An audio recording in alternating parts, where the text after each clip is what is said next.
cat. Is there a cat? Hold on. First off, my mic coming up? Yes, it is. Okay. Is there a cat? There might be a cat. There he is.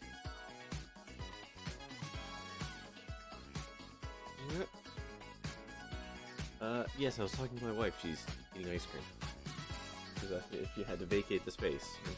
No, you can eat your ice cream. It's like very slowly slipping. Very weird. Okay, hi, hello. It's Indie Game Wednesday, and we're going back to a game we played last week called Silicon Zeros.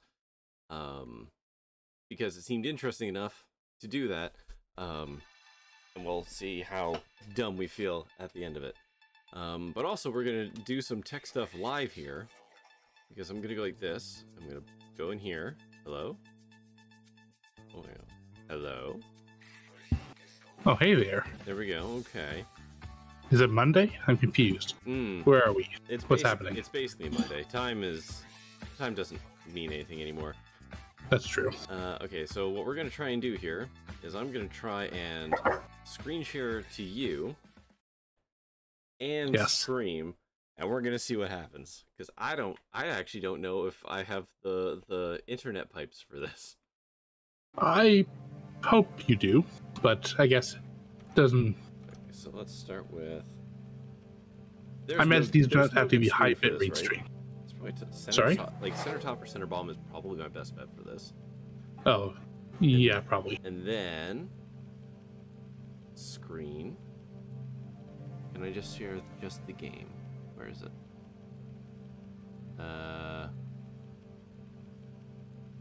Hold on. Screens? You can share a whole screen. I'm not seeing the app. That's weird. You know, maybe with a little more lead time on this, we could figure it out. Maybe. But, hold on. I'm gonna go we can live rely like on. this. And you tell me what you see. Okay. You see I it, see watch stream. I do see it, yes. Okay, that didn't work. Interesting. Okay.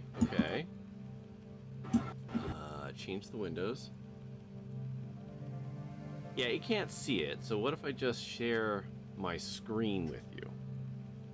See if that works. Alright, now I see Discord, and now I see Silicon Zeros. Ah! And so far I have dropped no frames. Excellent. The perfect system. There's no way this could go wrong. No, it'll be fine. It'll be great. Okay, so we had just made it into board 2. The CPU. Oh lord. Oh no. Yes. Okay. Hey I'm Laszlo. gonna build a processor. Hey Laszlo said something to me earlier that gave me an idea for this. The palette. It lets you save groups of modules between puzzles and place them anywhere. Oh, like a counter. So we can just make a counter module. I've gone back and enabled the palette for every puzzle that you can place modules in, including ones you've already finished. You can only use this palette to place the module types that are available in a given puzzle, but you can save anything in it. Right here, you can only place modules through the palette. See if you can use that to recreate the counter machine here. You know, set memory slot 0 to 0, 1 to 1, and so on. Okay, hold on. Wait, is this telling me to go back in time to the other one that I solved? Palette. Oh god, I think I do. Hold on. Okay. Oh, I see what you mean. Okay, Or do you just have to rebuild or it do I have to here? rebuild it? I don't know. No, I can't. Huh. Interesting. I think I do, actually. I think I have to go back to here and go to... Which one was that? Hey, just FYI, the screen share is actually terrible. Oh, So I'm just gonna watch the stream. Oh, okay.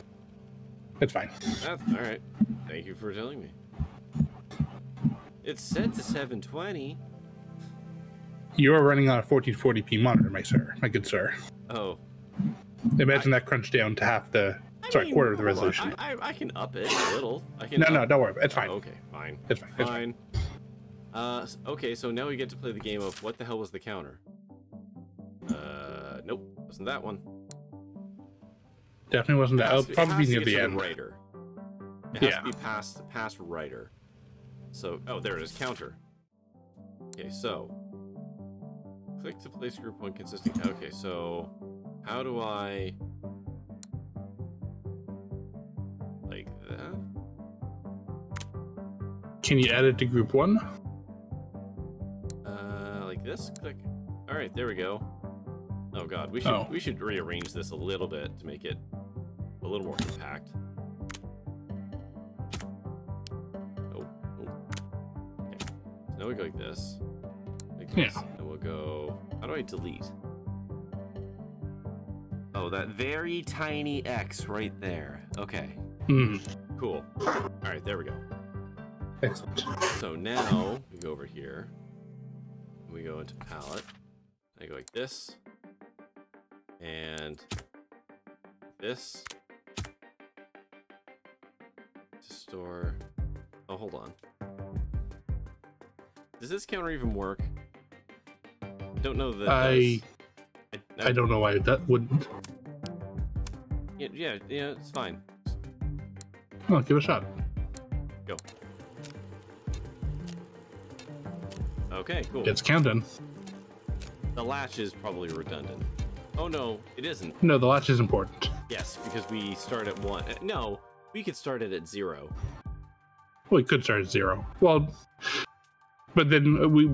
So if you want to count from 1, you got to start at 1. Yeah, you're right. Yeah.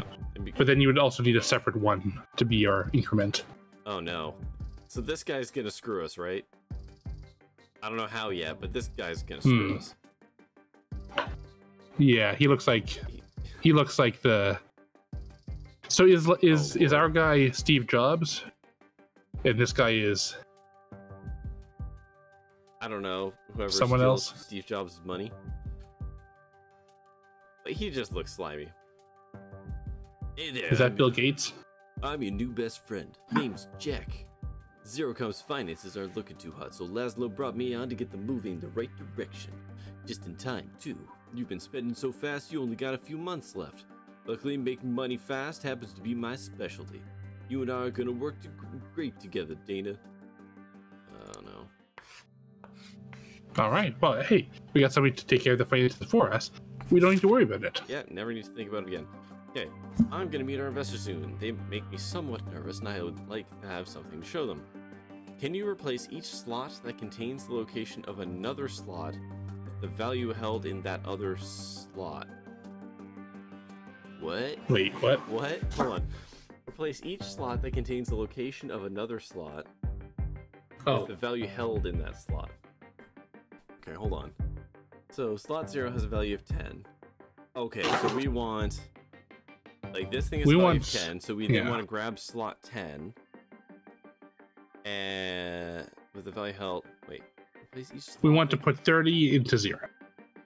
Do we want to put the 10 into 10? Or anything? No. No, okay. The 10 goes away into the ether. Okay. But -1, there's slots 1, 2, and 3. No. Actually, no. Slots 1 and 2 are the same. Slot 3 should become -1. Yes. Okay. So, hold on. View memory goal. Okay, there you go. So... Yeah. Yeah, okay, so... Slot 0 has a value of 10, so we're going to fetch slot 10 and store slot 10's value in slot 0. And then slot 1 doesn't match anything, so it stays. Slot 2 doesn't match anything, so it stays. And then slot 3 is going to go and fetch the value of slot 1 and store it. Okay. Yeah. Cool. Easy. Now, let's read the rest of the task here, because I find it interesting. Readers produce blah when reading from empty slots.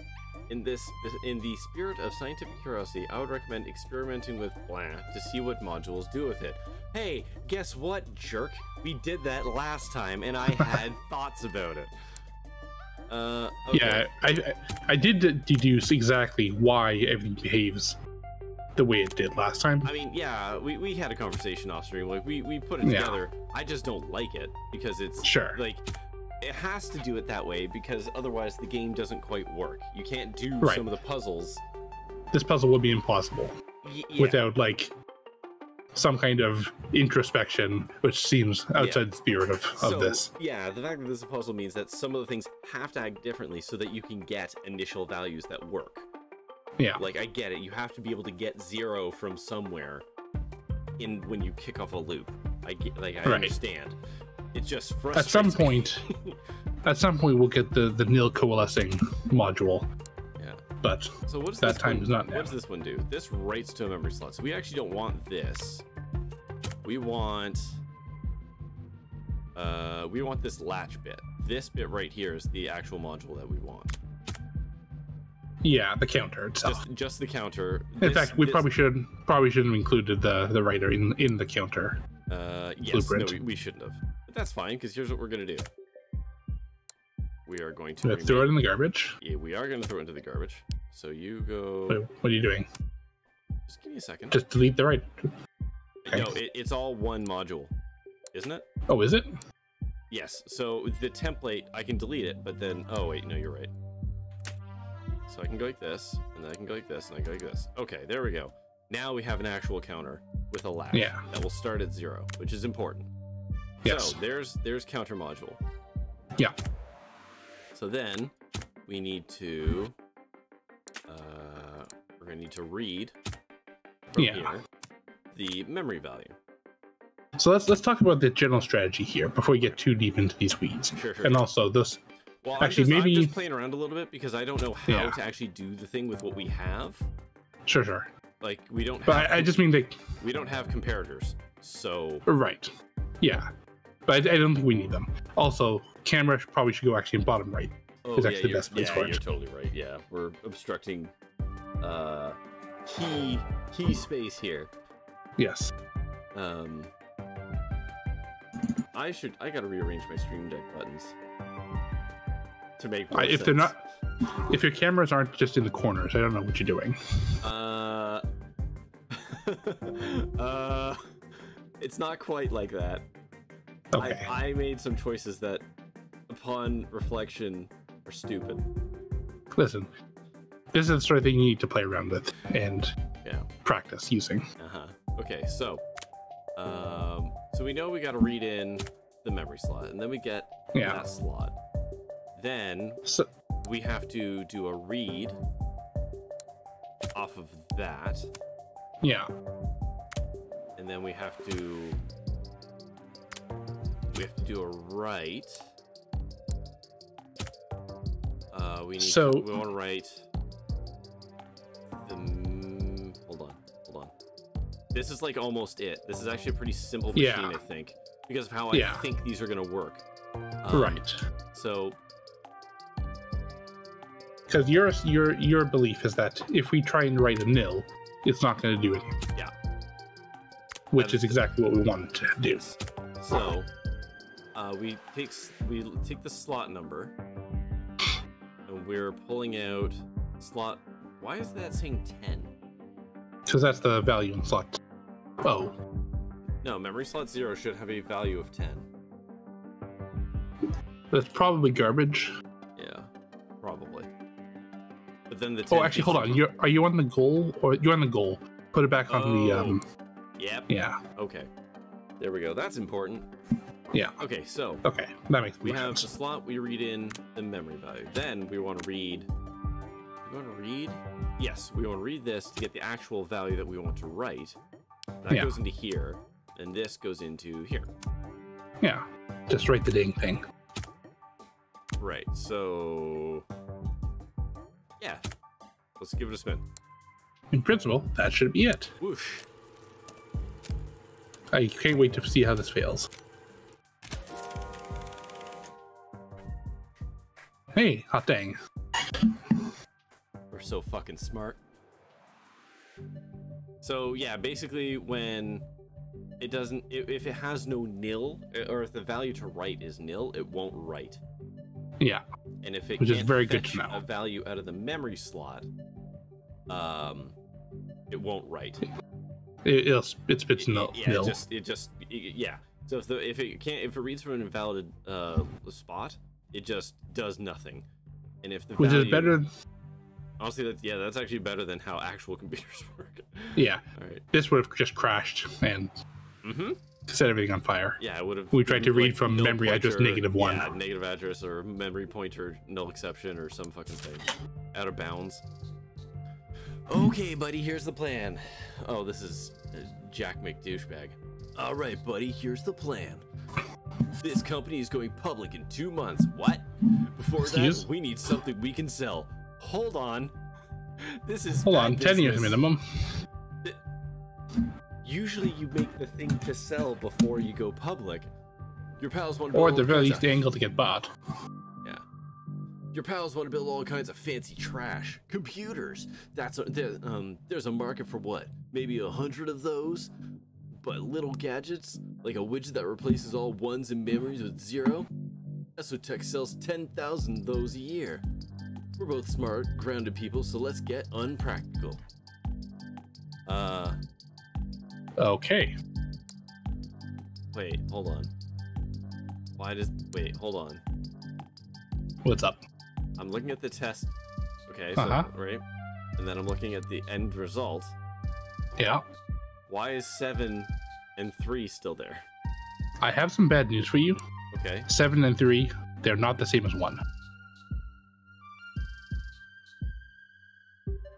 Oh yeah, you're right. They're different numbers. Yeah, maybe I should actually read the red text. Yeah. Control modules. What do we got in here? Input selector. What the hell is? I don't know. What number input should be routed to the output? Huh. And I'm assuming. Neat. Okay. Okay, so we start with our little counter. The little counter that could. Yeah. And then, how do you do the input select? How do you make that decision? The first one. No, how do you make the decision? Is the thing I want to know. So we want to read. I imagine this thing is just a switch statement. You input the value into the first slot, and whatever is inputted into that number slot gets output. Yeah, so we want one of these, and we want you to be 0. Okay. So basically it's going to take the value, and then this thing, whatever makes this go, will say either write this or write switch to input 1. Okay, so here's a thought. Right now, I think what you're about to do is, well, actually, I think that first line should be connected to the first slot. Wait, this one? Every value? No, the reader needs to be connected to the first slot because we want to switch based on the value in the slot, right? You plugged it into the first case statement. Yeah, input 0 here. This is what you're talking about? Yeah. Okay. I should just done that about desktop. Maybe. So you can control the mouse. A Zoom call. Yeah. Actually, anyway, the first, I think that line needs to be connected to the first slot, the select. Okay. How do I delete a line? There we go. Okay. So, all right, I'm gonna go like this. I'm gonna take this memory value, and you want it to go where? The first slot. In here? Into the input select. Yeah. Okay. And then the 0 to the 1 slot. 0 to this one or this one? The constant to the 1 slot. Yeah. Okay. Nope. Oh, okay. So I had it right. All right. Number 1, the one that's labeled 1. Okay. And then write that shit when you're done. What? No. What? Because because right now it was 0. So basically what's going to happen is it's going to read the memory value. And it's going to do a select based on that. And if it's a 0, it outputs nil. If it's a 1, it outputs 0. If it's greater than 1, it outputs nil because those are not configured. Okay. I think I understand. So then we have to go like this, we have to go like this, and we have to go like this. Yeah. Okay. Now, there is a version of this that uses only one single selection, but you need more modules for that. So that's probably not efficient.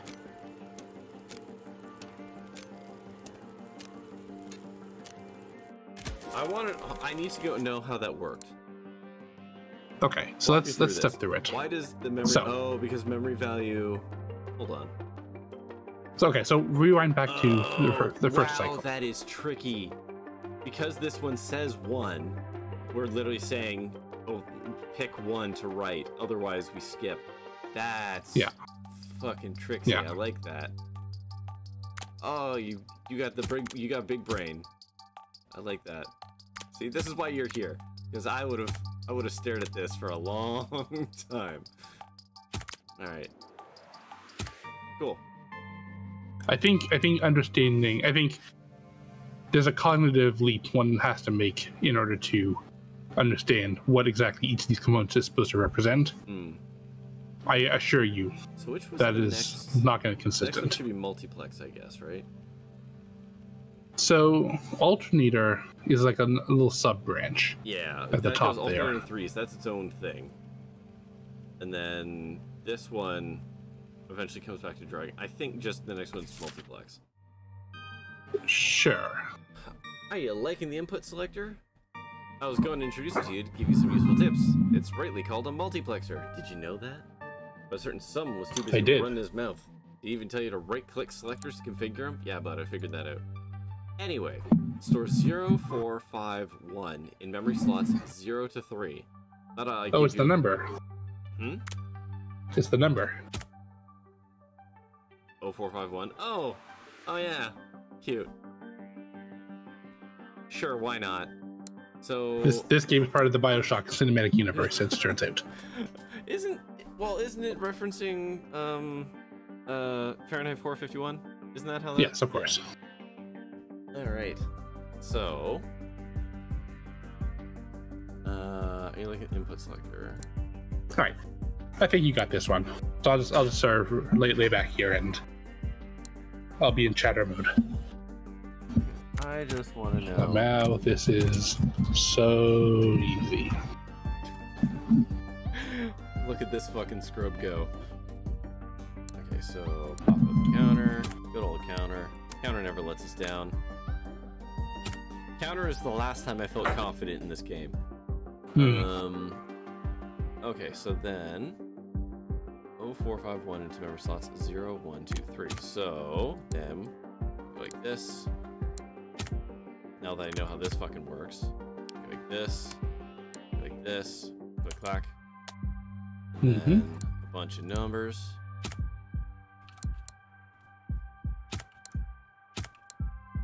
At least I know how to copy and paste. That'll get me an office job. That you'd be better than half the engineers I've worked with in my career. All right, so this one's supposed to be 0. This one is 4. This one is 5. And that one is 1. And then spit you out there.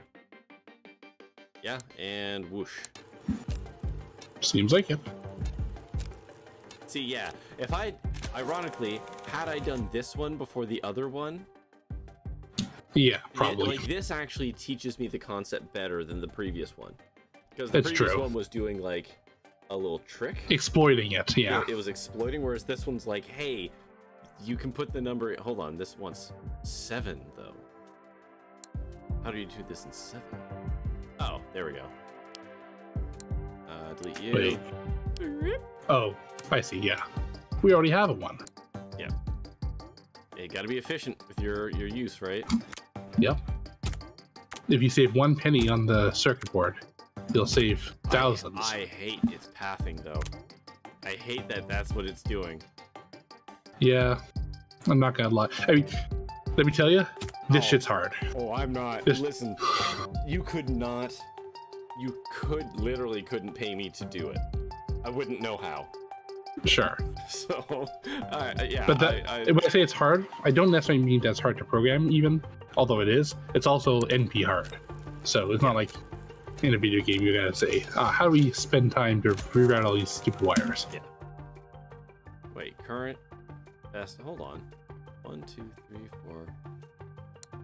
1, 1, 2, 3, 4, 5, 6, 7, 8. Oh. Oh, this whole thing constitutes 1, I guess?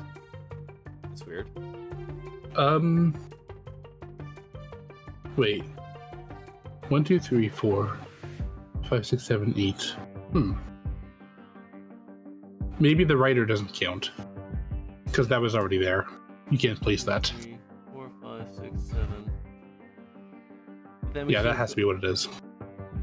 So we have, hold on, but then... So what's the goal? 7. So we have to get rid of 1, even though we just... Oh, wait, are we... Oh, hold on. Well, we're not at 7? 4, 5, 6, 7, 8. No, it says... Hold on. Let's just check something. Yes. Now we're at 7, so it does count the writer. Oh, the stream lagged. Weird. Okay, that's weird. Oh, did we start... No, again, it's my internet in Twitch. It just happened. Okay, so here's... So I think it might be possible to get rid of the 0 somehow. That was my thought too. What if... Oh, connect the output of the reader to the 0 slot. Oh, like that? No, the other, like from the reader. Where's the reader? Where's the reader? The blue module. Yeah, that guy. Nope. Yeah. This is a latch. Sorry, lag. Oh, the latch. Sorry. Connect the latch output to slot 0. Oh, yeah. Which, of course, means that it's going to have different values over time, but we don't care because we'll have moved on. Oh, no, it broke. Because I need the 1 connected to there. There we go. Ah, yes.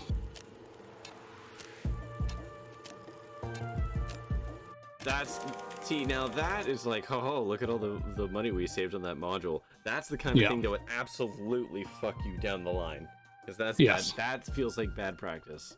That's efficiency at the sake of reusability. Okay. I mean, it's not like we're building a general purpose computer here, but in general, yeah. Yeah. Oh, micro optimizations. 4 stars on that one, huh? Ooh. All right, let's complexity nightmare. Let's go to instructions. I kind of want to revisit alternator because that's like way back down the chain. Let's do instructions first. We'll do alternator in a sec. Okay. Shh, be very quiet. I don't want Jack to hear us working on this. We're trying to build a machine that can execute instructions. To execute instructions, you need to read them from memory and then do what they tell you. Right here. Oh my god. Oh no. I regret my decision. Oh hell yeah. Oh no. Oh no. Okay, right here you should decode and execute the OMEM instruction in each slot. You can mouse over instructions in memory for more info. We should probably do that. So this is, the instruction here is saying, so OMEM, I guess, is set slot? Well, it's 0 mem. It means put 0 into the slot that's in the desk. Okay, hold on. Operation code, the type of instruction, okay. The base or initial value, okay. The target, okay. And the destination. Wait, what's the difference between target and destination? Result of the instruction. So, okay. Okay, I assume you've never worked with assembly before, because why the hell would you? No. Basically, all right, the short version is that the destination is where you put the results. The target is where you're applying like A plus B. B would be the target, and then destination would be where you're putting the result of that operation. So A plus B equals C in this case. B would be target. A would be source, B would be target, C would be destination. Exactly. Okay. Yeah. Okay. I comprehend that. How that applies in this situation, not 100% sure. Okay. But Sorry, no. And then you go in here. You go into where? Oh no, you go into here.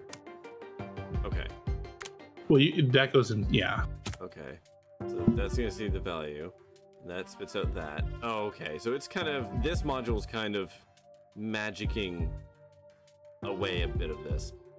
Kind of, yeah. And so we are going to write the destination into the... Hold on.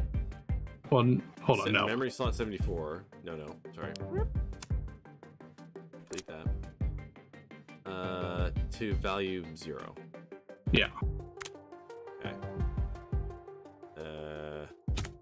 So we need a 0. Yeah. We can't do the ticky 0, the tricksy 0 that we did before. Correct. Okay. So Now, as a fun fact, in a real computer, instead of writing 0 literally, we'd probably just XOR the field with itself. yes, It does the same thing. Those are words. Mm-hmm. You know what XOR is? Do I? Exclusive operate, or surely you must have. Mustn't you have? I guess not. I guess it's possible you haven't. I don't. I'm looking for. It's one of the 4. How many ways I can disappoint you in one stream?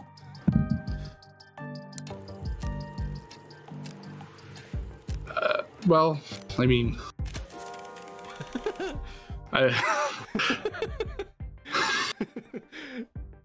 Is this we'll teach you that like fun diagram of like SQL commands where it's like where there's like the additive join, the negative join, the inverted join, etc. Is this that? Set theory is complicated. XOR is just Boolean math. Oh, okay. Which I think is comp sci 101, but comp sci 101, that thing I definitely went to school for. The thing I definitely did not go to school for, and yet I know very well. Yeah, but I feel like it was an interest of yours. Oh, sure, that's true. Right, like yes, I know you didn't like the short version, but like you wanted to know it. It's likely to come up at some point, so maybe we don't need to get into what it is right now. But basically, XOR is it's true if the inputs are different. It's false if they're the same. Oh, okay. False XOR false is false. True XOR true is false. Other combinations are true. Oh, okay. Okay, I told Fred we're doing this. Codename Silicon Zeros. Hey, that's the name of the game. Late title card. Yeah, finally. What Jack says, we're going to build Laszlo's dream, a computer that fits in an office, not a warehouse. What we want you to work on is a CPU, a machine that runs programs, lists of instructions. Decode and execute the memory set instruction in each slot. Like Fred ought to have told you, you can mouse over instructions. So yeah, this is going to be a mem set. Yeah. Okay, so this is basically the exact same thing we did, except with we're using the source instead of the counter. The constant. Yeah, so pull this bad boy out. I can't wait to have to come back to this and do the same. You should go back to the previous puzzle and save that other bit as a.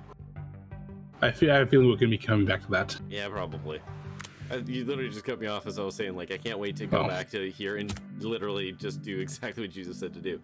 Okay, so we are going to read the memory slot, and we're going to get the mem set, and then we're going to get the controller, and you're going to go like this, and then we're going to get the writer, and it's going to say, hold on, let me just make sure. So memory slot destination with the source. Yeah. Yeah? That looks right. Uh-huh. And impossible to make the wires not cross. Love it. Mm-hmm. Okay, so back to the puzzle. So you're saying we should basically take... I mean, I guess this is less complicated than my brain had interpreted to be, but... Yeah, but also I'm waiting for the one where you can pivot, like you can make a choice based off of this thing. I'm very curious to know what's going to happen, because I feel like this part seems like something worth saving, but with where the instruction comes from, I think I don't think so. I think the opposite. Oh, you think it's like this? Because consider what happens when we're going to get both zero mem and also mem set at the same time. I have no idea what that shit's going to look like, but you know what? It's going to be. You're right. We should add that in. Yeah, you're right. Let's just scooch those together a little bit. And we will delete you, and then we will pop you in, and then we're going to go back to the previous puzzle, we're gonna do the exact same thing. Well, the previous it is the exact same thing. No, it is the same thing. Okay. Yeah. Right. Yeah.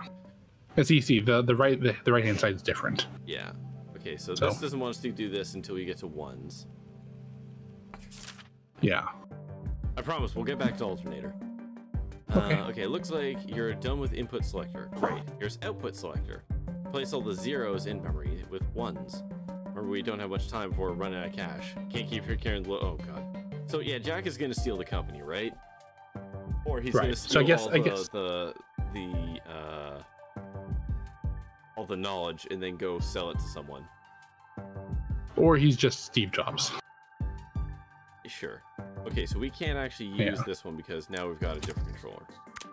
Okay. Yeah, we're not dealing with CPUs right now. Yeah. All right. So, what is this one? Oh, it's just a writer. Oh, get rid of that.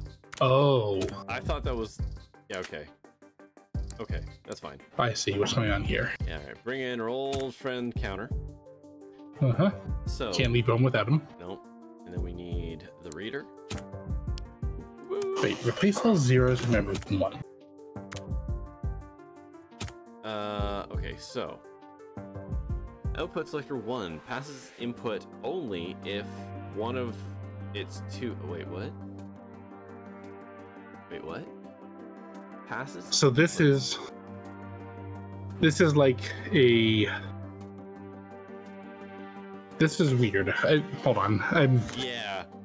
This is a junction. We can send the value to one of two places. Mm-hmm. But it's not immediately apparent how that applies to this puzzle.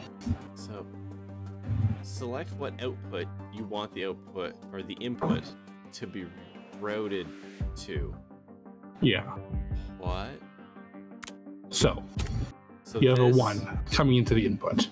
Okay, this is going to go into... Oh, this is kind of like the other thing, right? No, wait. You can't connect to an output. Right.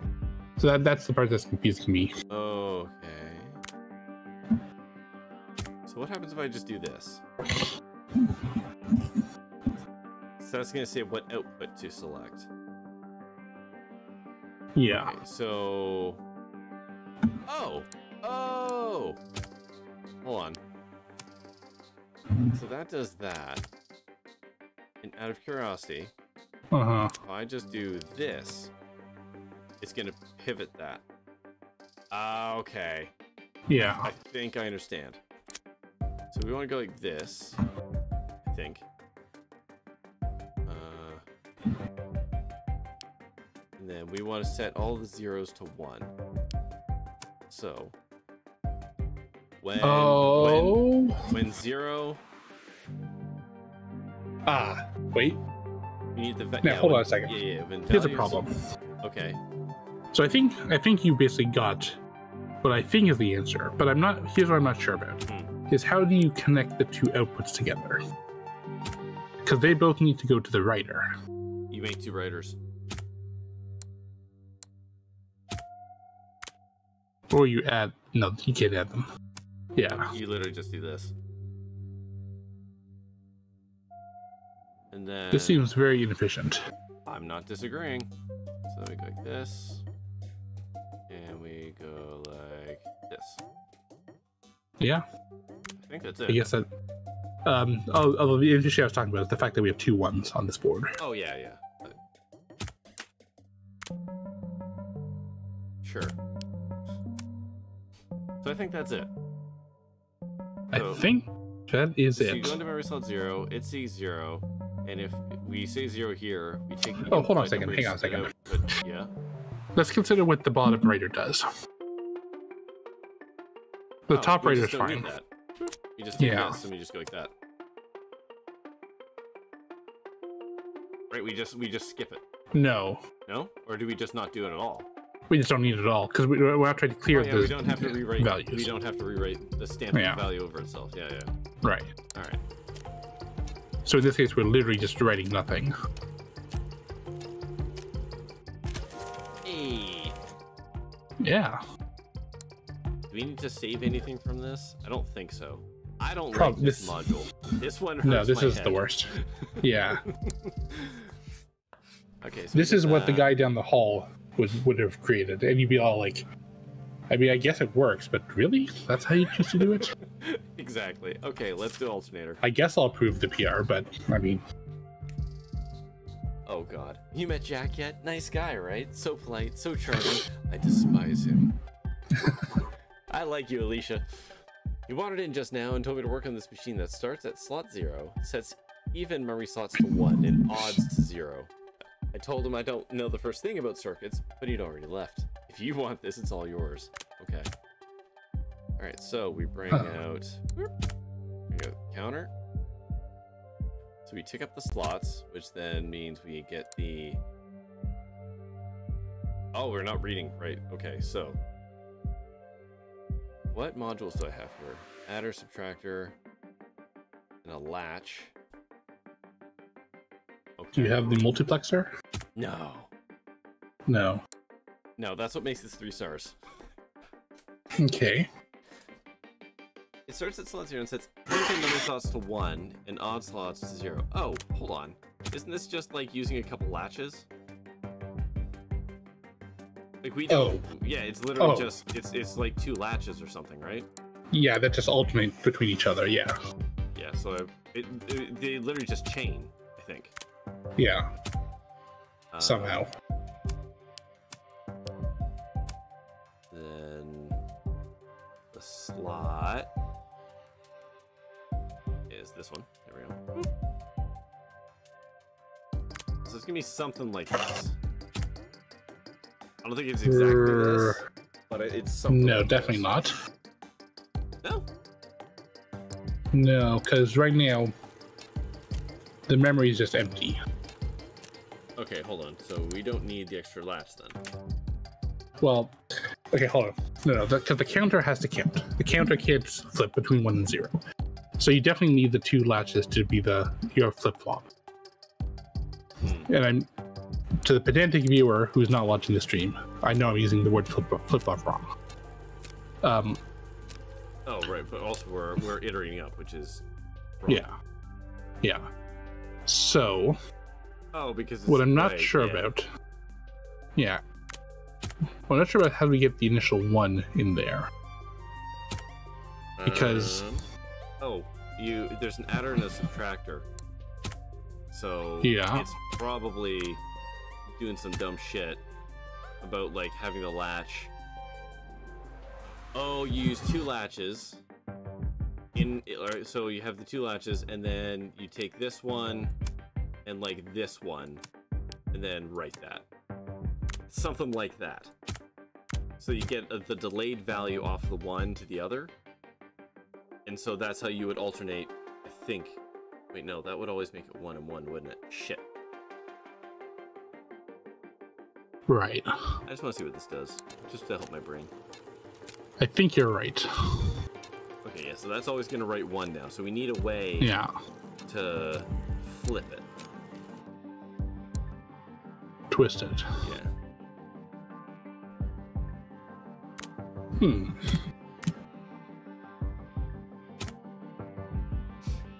What else do we got? We also got an adder. We do have an adder. That's all the things. Okay, so you can't put a pallet down with illegal parts.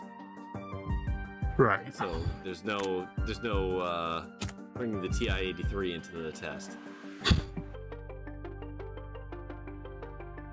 Okay, so we need to start with a 1. Yeah. Okay, so just delete some lines here. All right, let's just delete all this stuff right now. Yeah. So we need to start with 1.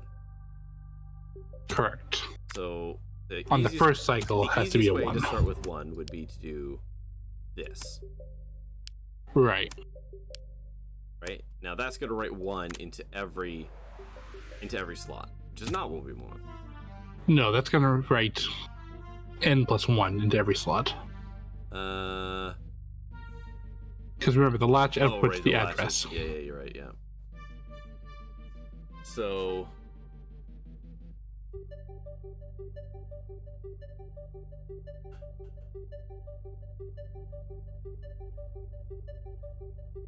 we need to take...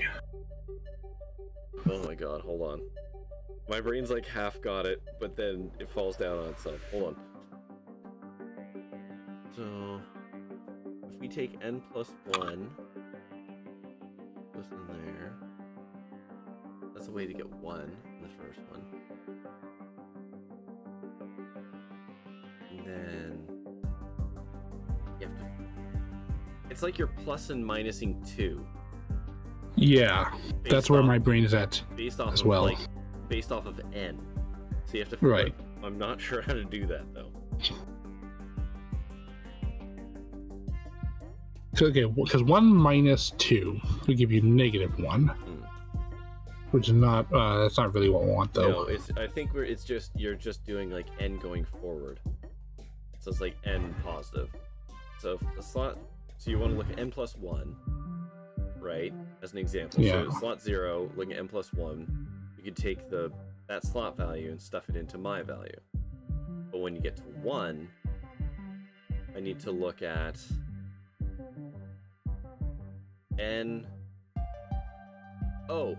n plus 1 minus n minus 1.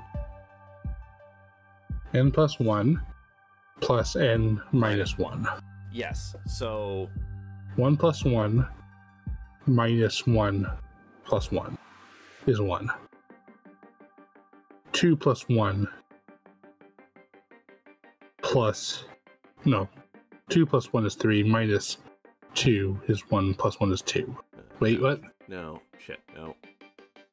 No, god damn it, that's not it either. I have watched so many mathematics videos on YouTube. This should...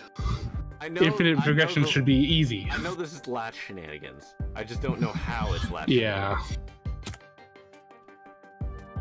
Who knew Okay, latches were so powerful? Yeah, okay, let's set up our latch flip-flop off to the side and see if Actually, yeah, physically putting it down. Let's just do this. Here's our counter. Yeah. Our counter picks our memory slot for us. Yeah. What if that's just its own thing right now? Yeah. So then Components. we'll just figure out how to flip-flop back and forth. Yeah. The oscillation is easy. Is Two it? latches. Well, 2 latches connect to each other very easy. Okay. I'm hoping that by putting this down and then wiring them up to each other Kind of wonder. Like, would make it obvious. it's like that's gonna stagger. Yeah. Yeah.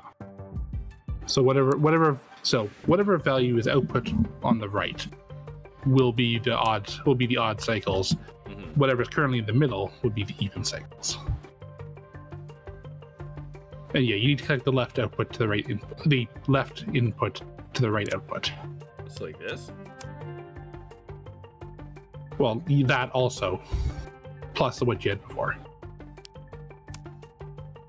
Like that. because that's the oscillator and that's the writer. Yeah. Okay.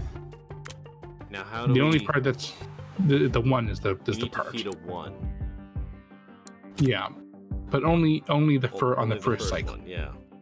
And this is where we ran into problems the first time. Right. Um. Because we also don't have a reader either. Yeah.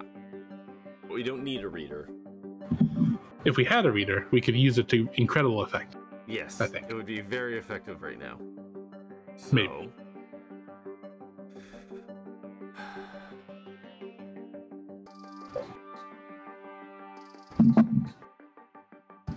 You need to start it with a 1. That's...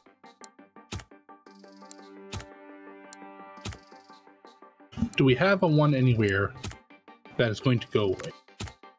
No, we have a 0.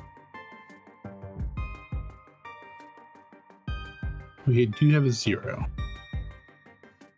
I just gotta set one of you guys to 1. Why can't I give you a default value?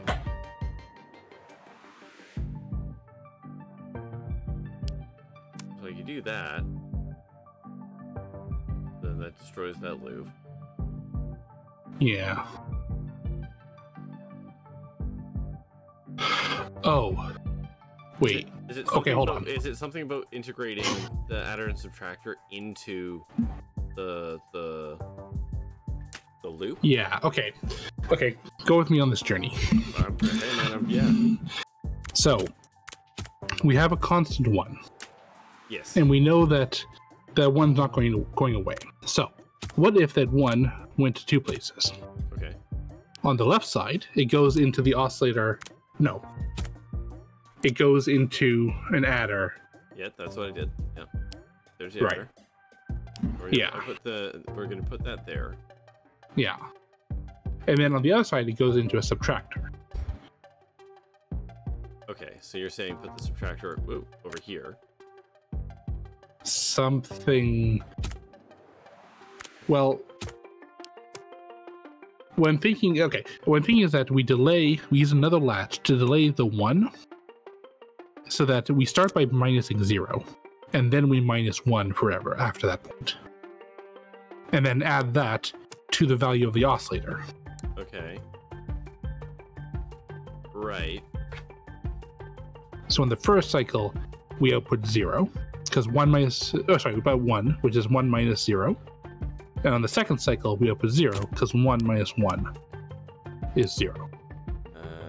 So I'm just doing this for simplicity's sake of my brain. Sure. So you want to we'll optimize later. We'll go like this. Okay. So it'd be subtracting. Like flip those arguments, I think. Oh. Okay. But also, and actually no, not. Oh yeah, it does matter. It does matter because right. subtracting is not. See, that gives us -1 though. Right, because we also need to add. We need to add that because that minus. Okay. Okay. Off to the side. Completely disconnected from all this shit. Do me a favor. Yep. And put subtractor in a 1, just like you have it over there, and feed that into a latch. Okay. Or I guess we could just. I need a second. Hold on. No, this is actually this. Hold on. I am overthinking this. Get rid of that subtractor and just output -1. And don't feed it into itself. Just output -1. Okay. Yeah, and into the latch that you just deleted.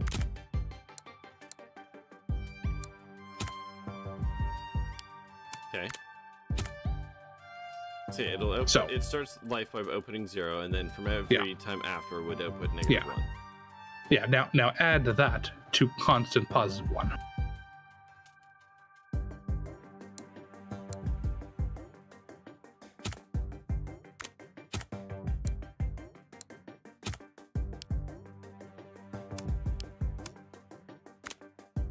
Okay. Yep.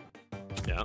Now, so there's our initial value. It's going to start 1 and then be 0. Mm-hmm. Now fix the oscillator cycle up top so that it's just the 2 oscillators feeding into each other. Okay, so delete this, The 2 latches, yeah. Yeah. So you just want me to do this for the moment? Yeah. Okay. Yeah. All right. And then somewhere in here, we need to add the bottom adder to the value in the latch. Actually, if you add another adder to the right of those latches, add the 2 values together and then feed that at the beginning of the oscillator. I think we're good. Yeah. And also to here? No, I think that's it. Oh, yeah, yes. Yeah, yes. we have to put it out. Yeah. Yes. I think this does it. Do you understand what's going on here? No, that's why I'm going to pause it. So, okay, do you understand how the bottom part works? So 1 plus 0 is 1, so that's how we get our initial value, right? Yeah. And then, okay. And then after that point, that 1 that we've output is basically just bouncing around between the 2 latches every cycle. Yeah, it's just this basically gives us our on-off alternator cycle here. I get that. So the real magic is actually this thing down here, more or less. Yeah. So we start. I mean, I think the bottom part is equally magical, but yeah. So we output 1. Why do we don't need this latch? We do, because the latch is there to introduce the delay. Because it starts by outputting the 0. Oh, right, yes. And then it propagates the -1 on the next cycle, and then forever. Basically canceling out the +1. Okay. Yes, I do understand what's happening now. Yes. Yeah. So then go like this, and go like this. Yeah. Now we can optimize a tiny bit. Exactly. I don't know if there's actually much optimization to be had here, though. No, I think this is probably as good as we're gonna get. Because each of these latches is serving a different purpose. Yeah. So. I wonder if this is worth saving. I wonder. Probably not. Well, it's basically like a Boolean like flip, right? Sure. I think we can come back for it if we need to. Yeah, all right.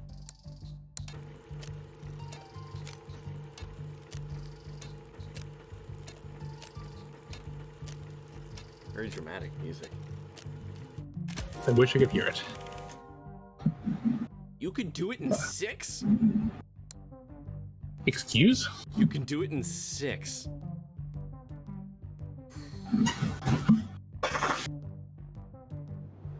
How? How?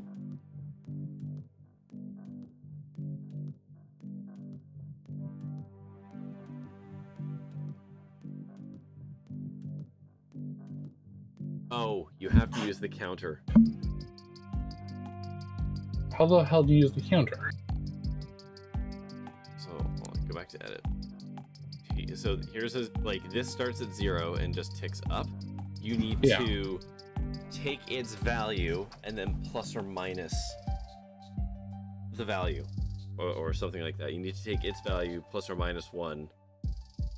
So like using the latch, you take this thing's existing value and like subtract it from itself, or itself minus 1. Which is just going to give you 1 every time. No, because like you use the -1 thing as well. So like you start life and then you have like the -1 that bounces around or something like that. Oh no! I don't see how that shaves off 4 components to this. How the fuck do you do this in 6? I'm almost certain it has to do with the counter. I just don't know.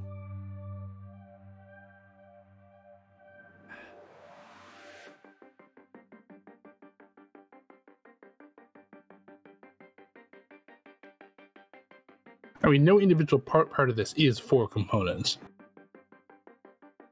So I feel like all these components are important. But how the hell do you do this in 6?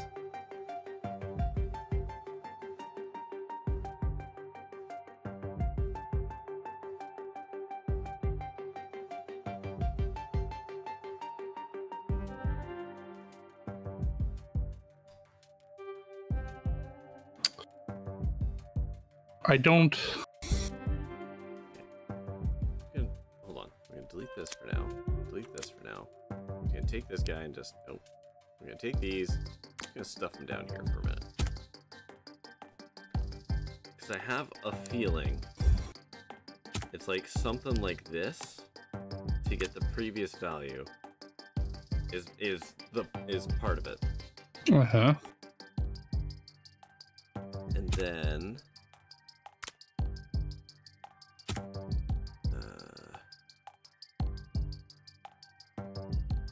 just don't know how you do this in 6. My brain kind of knows what I'm doing here, but I don't know how to do it with literally just 2 more modules.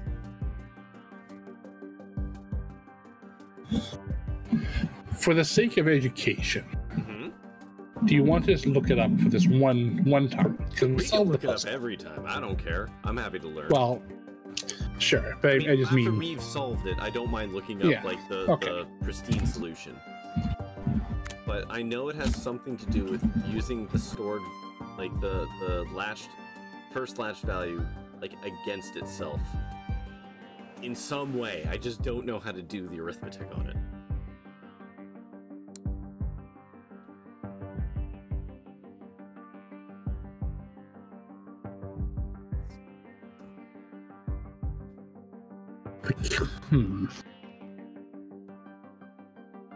Okay, so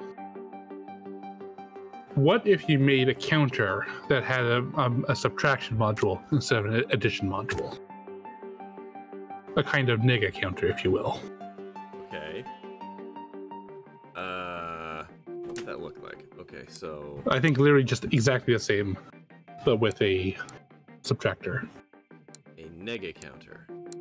Yeah. Okay. So that. And a latch. And then you go into here. Yeah. And did you put 1 on there? Yeah, I think so. It has to start at 0. Yeah. Okay. So what does that do? That alternates. It does appear to put 1s and 0s out, which is interesting. Whoa! Hold on.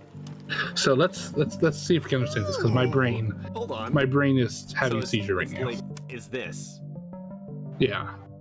Except no, because it has to. But it's opposite. So you have to flip. You have to flip it. Which means instead of connecting the latch. Okay, I've got a machine for you. Okay.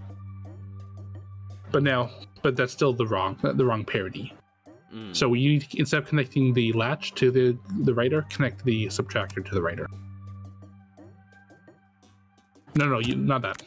Leave that. You don't need to physically rearrange these. I kind of do for my brain. Okay, to well. Understand it. So it's like that? Yeah. Oh god, I hate. I think literally put it back, arrange it the way it's supposed to go, like the way it normally is. I think it's fine. It's like that? Kind of. Yeah. Well. Okay, that does the job. Okay, so right. I need to understand how this works. Right. Okay, and I need to do this so I see where the lines go. Okay, so we start life by 1 minus 0 is 1. And then the difference gets stuffed into there. Oh my god. Yeah, okay. And it's 1 minus 1. Yeah. And then 1 minus 0. And then Okay. Yeah. It. Wow. Wow. God damn it. Owen Wilson. Wow. Yeah, that's surprisingly... Okay. Alright, so back to puzzle. Is it worth actually saving this thing? That's like I don't know. That's a Boolean toggle. As a shitty counter. Well, no, this isn't a shitty counter. This is an on-off switch, right? It's literally just a toggle between. We can mark it as a shitty counter. Sure. It counts all the way up to 1 and then resets. It's in there, so we know we can get it from alternator. Yeah. What's the plus mean? Oh, because I did it in the goals. Okay. I guess, yeah. All right, let's make threes. One of the best games ever to come I love out for threes. phone. Hey, you built that alternator I wanted. I asked what's her name to do it, but I guess she didn't hear me. Ah, well. Here's the follow-up job. Build a machine that starts at 0, sets every memory slot evenly divisible by 3 to 1, and the others to 0. Okay, hold on. What options do we have? That's a latch. Fuck me. Why are they making us do it the hard way? We have tools for these. We have modules whose job it is to make this easy. Okay, so let's ponder this. So we have a thing that spits out 1s and 0s at regular intervals. Mm-hmm. So we got. Is there a way to make it delay? So do we just need to insert a second latch? Start at 0, set every memory slot evenly divisible by 3. Okay, so that's just 0, 3, 6, 9. And everything else to 0. Yeah. I think it's literally the same design. We just need another latch. Although it can't possibly be that easy, but we'll see. The same design as what we did in the previous thing? Yeah. Yeah. So you're saying a subtractor and a latch. So this one. Well, 2 latches in this case. Yeah. In this case. Okay, sure. Although, is that going to output? This is okay. Let's do the naive way, because This is probably not actually going to work the way I'm hoping it will. But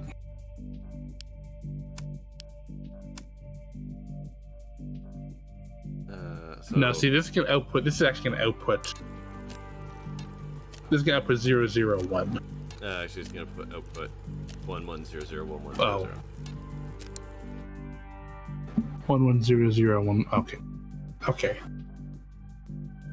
Well, that's terrible.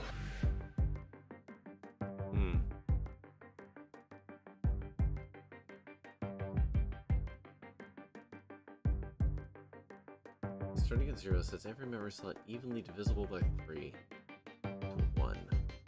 Now, okay. What I will say. Oh no, that's a 4 cycles. Never mind.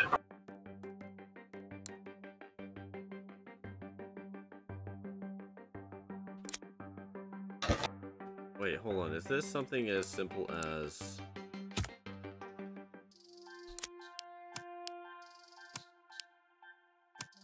Something like that?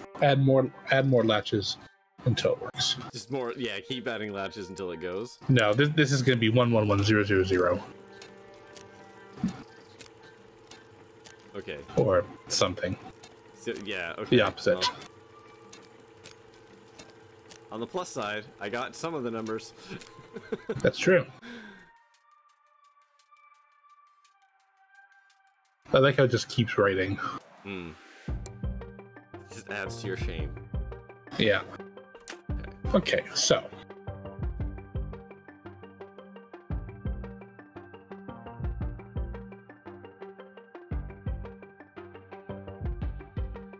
So it needs to be... Alright. The starting at 0 is actually the part that hurts my head. Because it introduces an additional, like, that setup step. So the first couple numbers, it's 0, 0, 0, 1. But then after that, it's 0, 0, 1, 0, 0, 1, 0, 0, 1. Wait, no. 0 is evenly divisible by 3. Is it? Yes. Isn't that a divide by 0? No, that's the opposite. Huh. 0 divided by 3 is just 0. Okay. Which is an integer.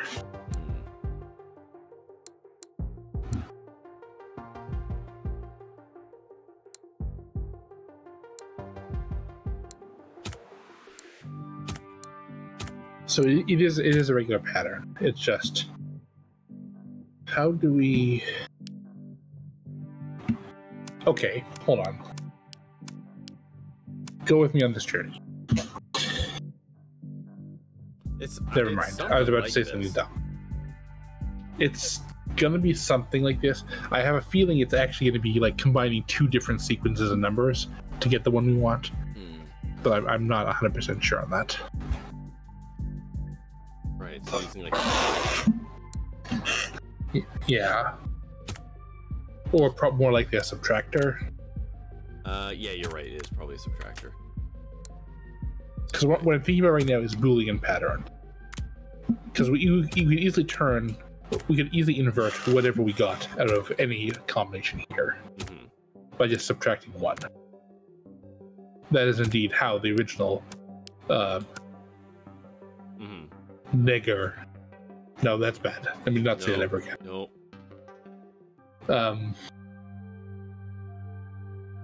Flip-flop worked. So if I do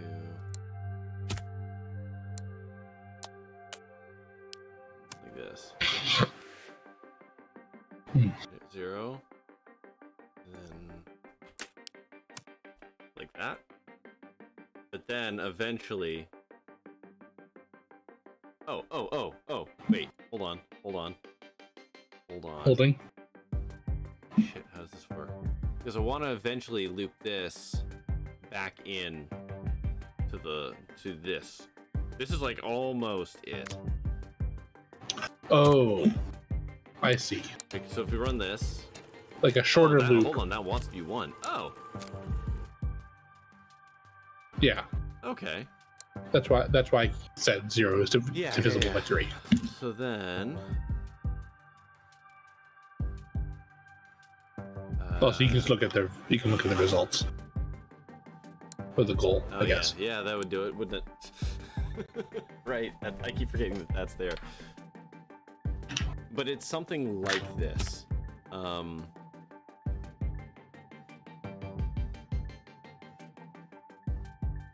take the 1.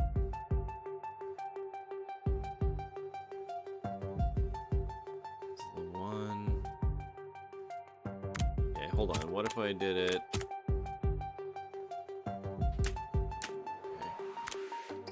You guys over here for a second. And we put subtractor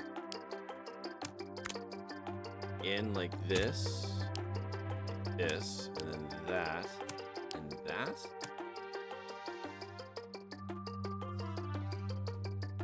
Something like this.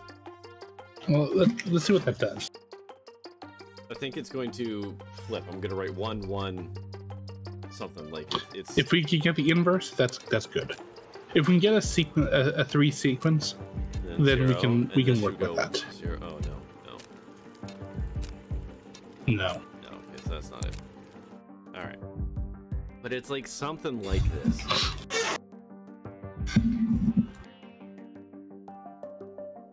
Is it just too many latches?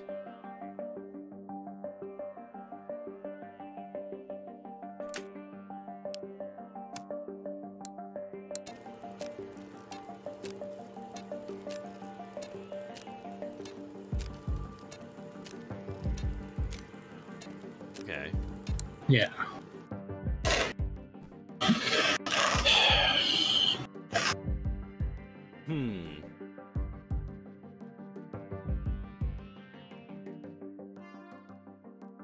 It's the thing where we want it to be 1 at the first thing. So how do we get 1 at first? And then 0s thereafter. That's the tricky part. You have to get the 1 out of the add slot right away. Yeah. That's the part I'm not quite sure how to do, because if we feed a constant in, that screws it up. Yeah. How about a subtractor?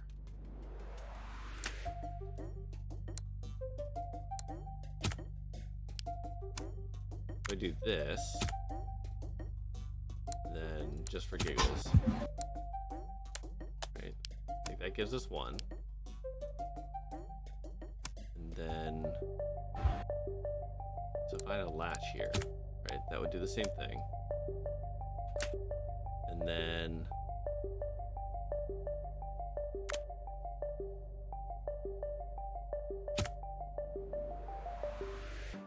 God damn it. I'm so close to understanding this. If I feed you into you, and then you into you. I think the answer might involve 2 subtractors. It might, yeah. I'm not. Again, Okay, I'm still so- not seeing how.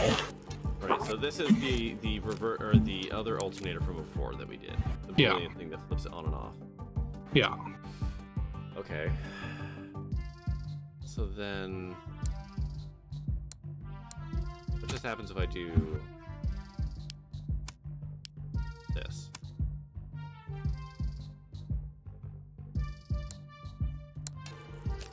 Then I think that's what we built. No. That's gonna give us 1, 1, 0, 0, or the opposite. Yeah, it is.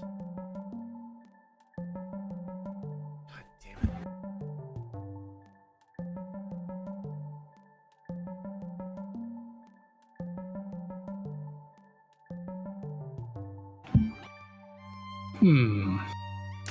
Maybe we shelve this one for a little bit and come back to it.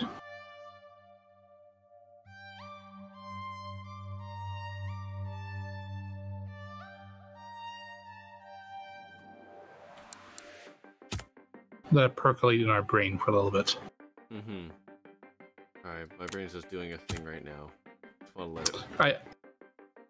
I do like where your brain is going. I've been thinking along the similar lines. but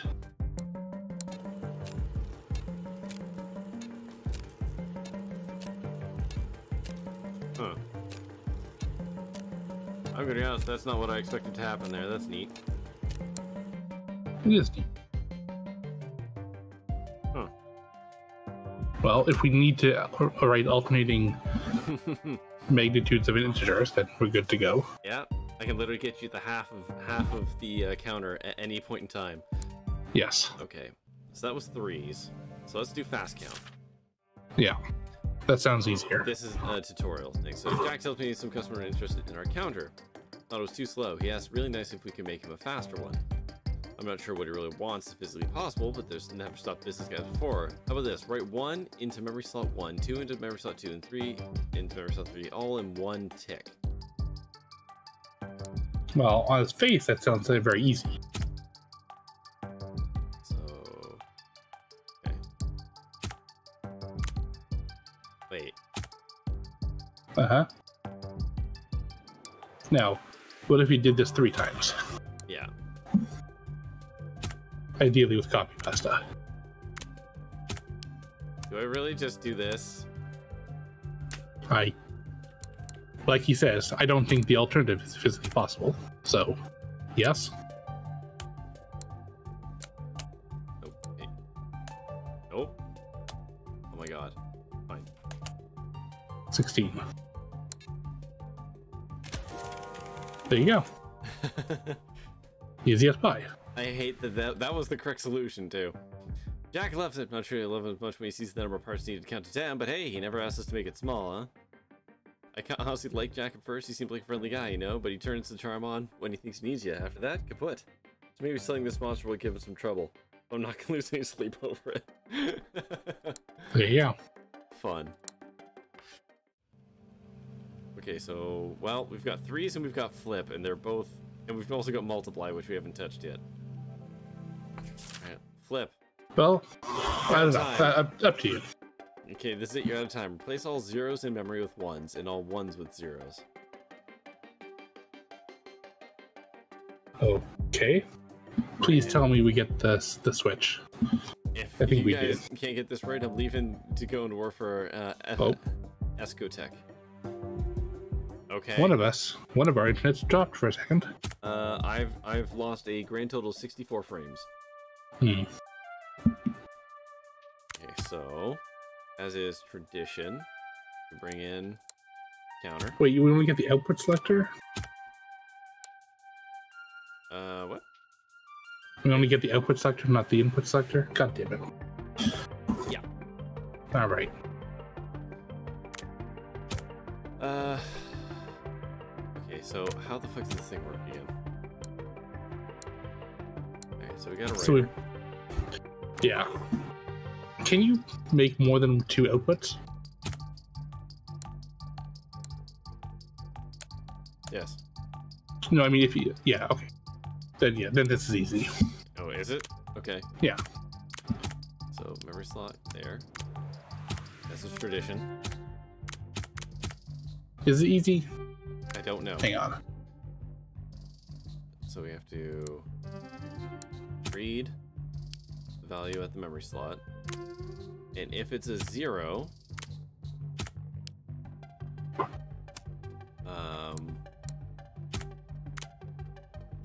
okay, hold on. If it's a 0, yes, actually, we want to do that. Yeah, when I asked if it was configurable, it turns out I was an idiot, and we don't need to configure it. We only need, at most, 2 slots. Okay. In this case, only 1 slot. Really? Yeah. Because we need a second output selector. We do need a second output selector. Okay. Yeah.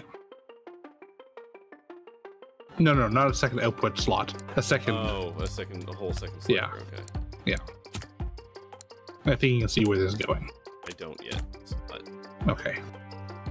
So this second one needs 2 slots. Okay. And then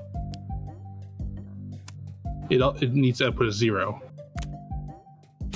But only on the second output.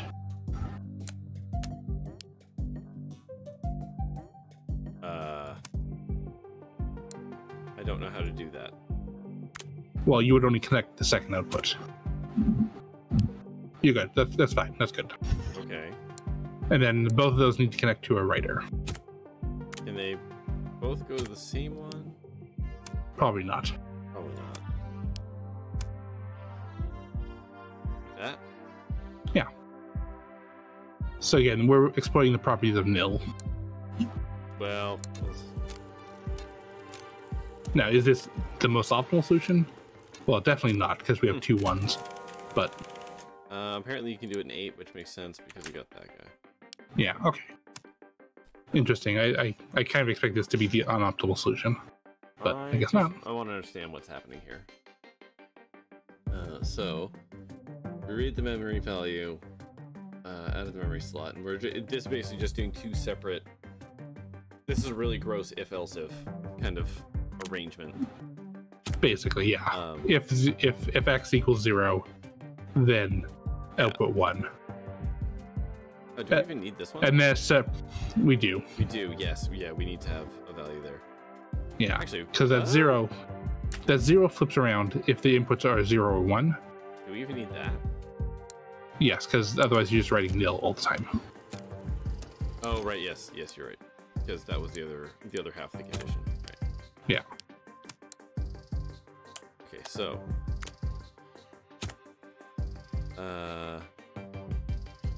but we're not writing it. We are. You should pay attention. You should step through it manually if you don't understand it. Yeah, I think I will. So.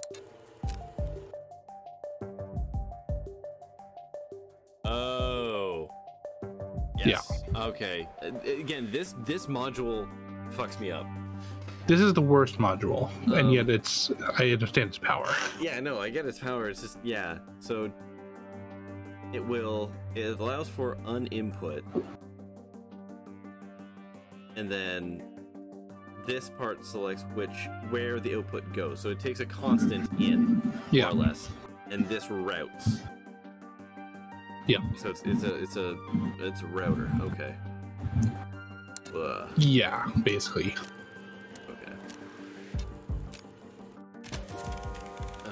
Now, had we the input switcher, this could be done with half the number of modules. But look at that. What can you do?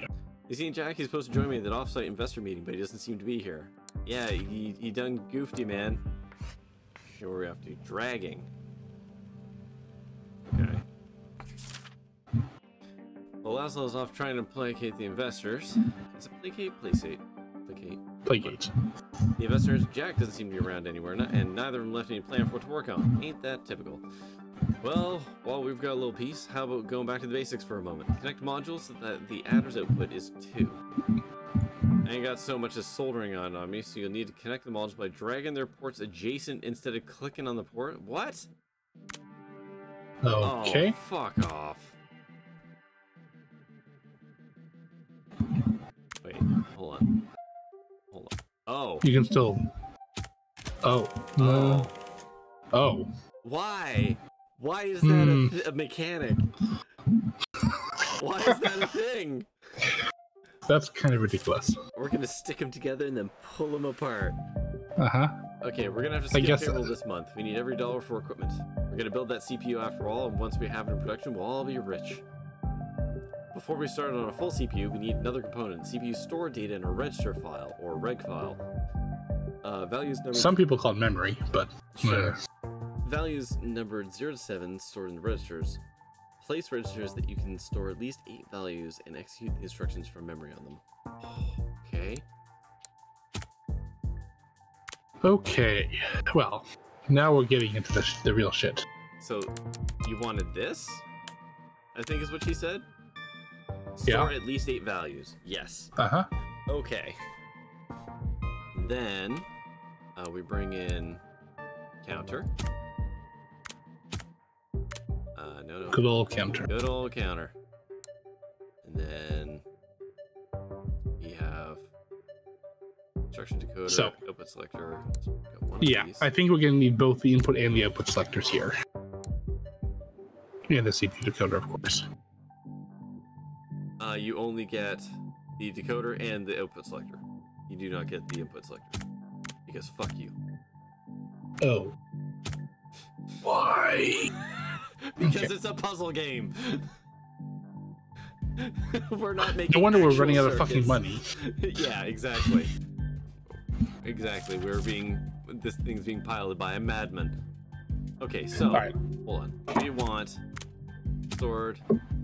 We need to. Oh wait, we have a module for this. This guy. So we do this. Get rid of all this crap for a second. You do come up here. So this gets us the instruction. Yes. And then the set register instruction. This wants to set register 3 to 29.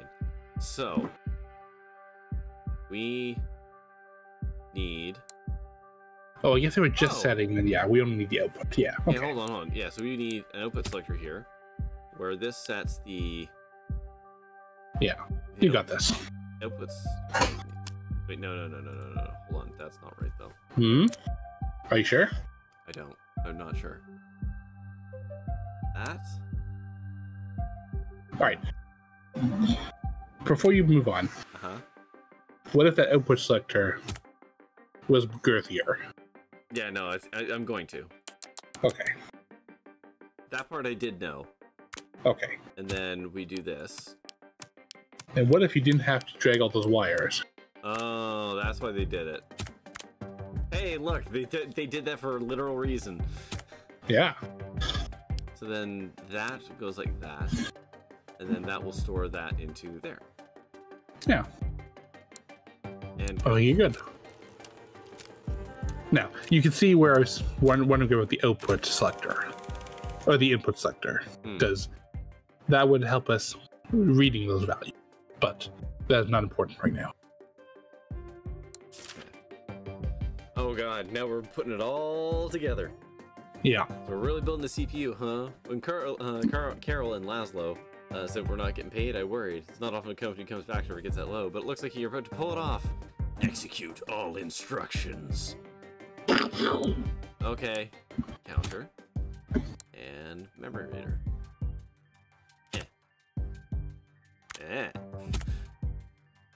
Okay, so we need to be able to take this. What do we got? So I think it's an input selector. Yeah. The output selector. And we need a register.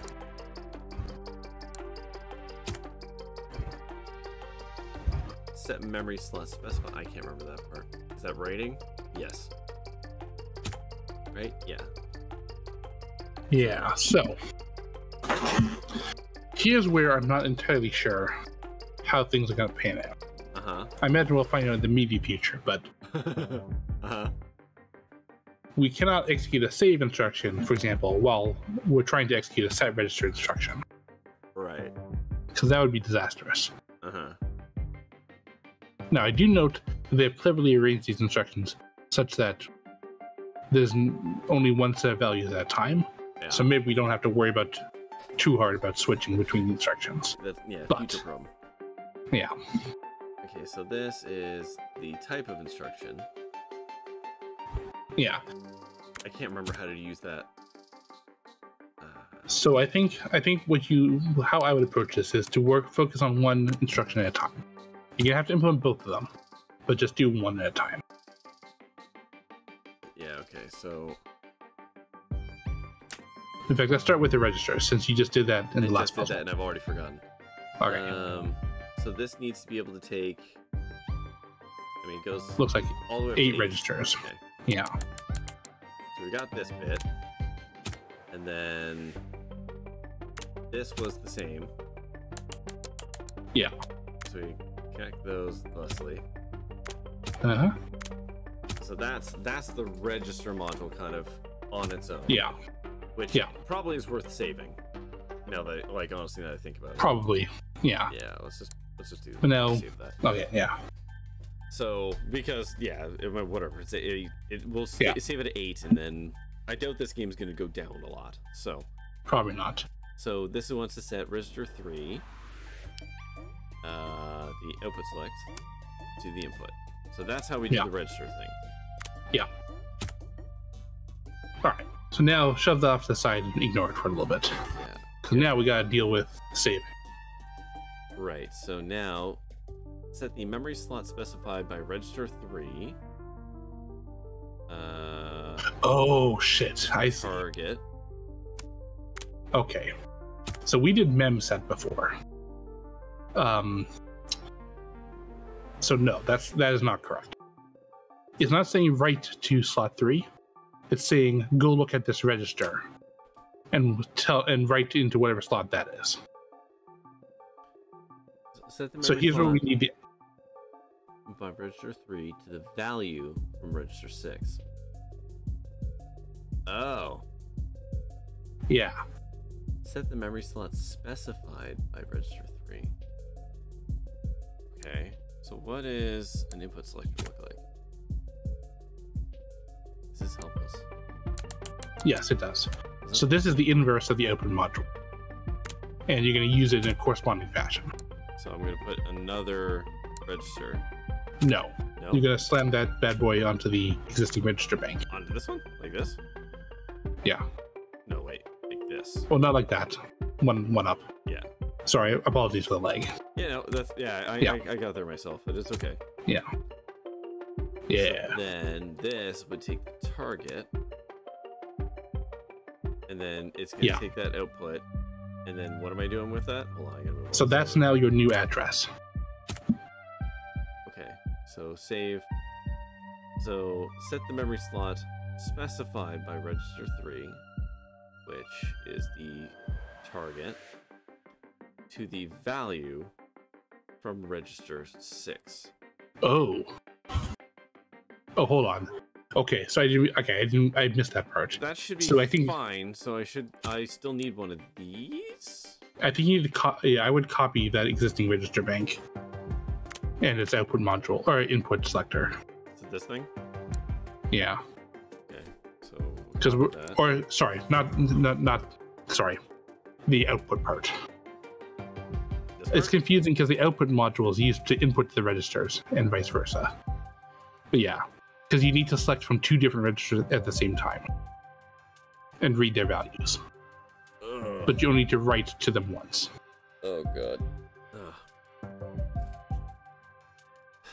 Set the memory slot specified by 3 to the value from 6. So Yeah. Can I just run this for a second? Sure. Okay, so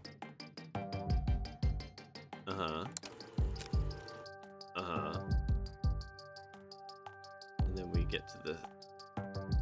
Is this... Wait, hold on. That was just 2 ticks, right? So 0 we start.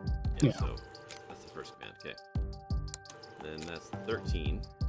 Yeah, so we've written 68 into the first register and 13 into the second register. Yeah, and now... And then... Here we have... What they're trying to do is put the value 68 into memory slot 13. Is what's going to happen when we're done. So we want to put... Wait, we want to put into number 6. We want to put... So, the value in register 3. Right, yeah. Sorry, yes. Yeah. So we need another... Oh my god. Yeah. We'll just pull this over for a second. So we need another register. We just need to copy the register and the right output selector. So this thing? Input selector. Got it. Input selector. So this. Yeah, we need to be able to read from 2 different registers at the same time. Yeah. Then we go like this. Right? No. No? You're going to be connecting the target to that one. To that one? Yeah. And then what do I... And then you're writing one of those into the address at the other one. How do I... If that makes sense. How do I do that? Well, first you put a writer down. Wait, a writer? No, it's an output selector, isn't it? What? I'm not writing to memory. Yes, you are. Set the memory slot specified. Oh, no, you're right. I am. Yeah. Okay. Okay, so we're going to do this to to that?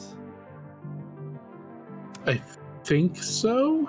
That or the other way around. We'll know immediately when you run it. Go.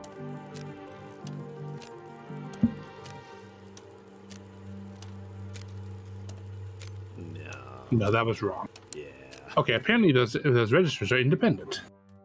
Okay, so instead of two register banks, we need to connect two input selectors. Oh my god. Well, that's easy. Just delete the registers. What? Me too. But apparently I just do this? Yeah. I have to delete this and delete this. Nope, incorrect. Leave that first connection. No, those connections were correct. I know, I couldn't do it because my brain was messing up. So this is going to go to here. Yeah. And input select is from the target or the destination? This would be the... Target? No. Source. It would be the source. The source. Oh, I hate this. This is entirely too many lines for my poor brain. Yeah. There we go.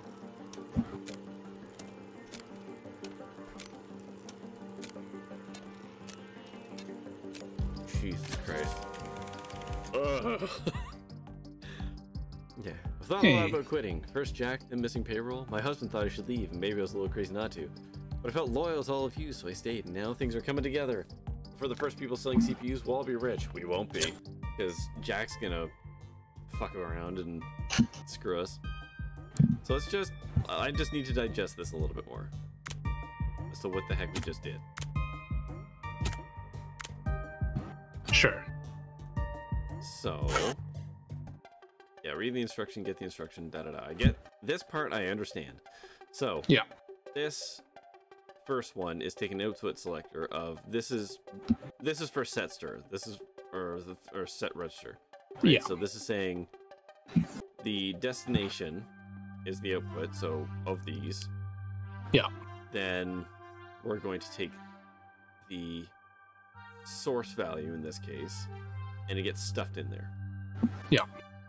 So that's all those. And then save. Which one's save? This one. Yeah. So then save. Let me just actually click this for a second.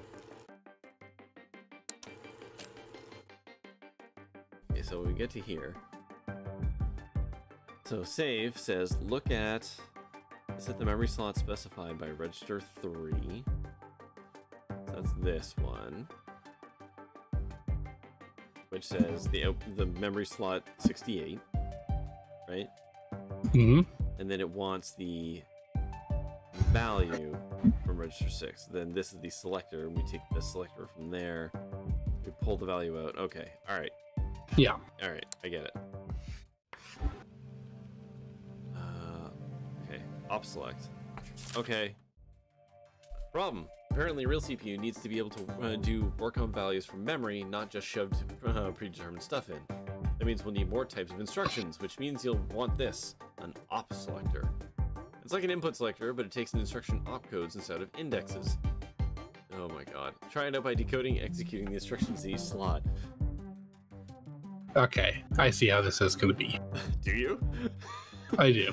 Yeah. Is this game going to just teach me how computers work by the end of it? By the end of this, you're going to be able to build a 286. Solder my own shit together. Okay. So op selector takes two inputs from a memset and addmem and outputs the selected input. What? Oh. What? Okay, what? so I think... Okay. Wait. Hold on. Hold on a second. Okay. Just hold the fucking phone. Uh-huh. Oh, okay. So, this is basically a filter. Consider a value. Consider the... Okay, so if you look at the instructions we have, mset and addm, they have the same set of parameters, but they have different meanings. Unlike the last one where we were able to skirt around the issue by having different, basically disjoint set of parameters, these ones both use, for example, the same destination. but they probably mean different things. Yeah, but they do different things. Yeah. Yeah. So basically the input select on the opcode selector, that's basically, you need to feed that in from whatever the current opcode is. So that would be hooked up to the reader. But then, or maybe the opcode selector, decoder. And then if you want something to work only on MSET, you would connect that input to the MSET input on the selector. Yeah. And then if it's an MSET instruction, it outputs that value. If it's not, which would be connected to, for example, the destination. Mm-hmm. But if it's add M instead, then you don't connect anything and you output nil. Okay. So add memory. Set memory slot 50 to the sum of the slots of 60 and 75. Yeah, source plus target. Okay. So. Yeah.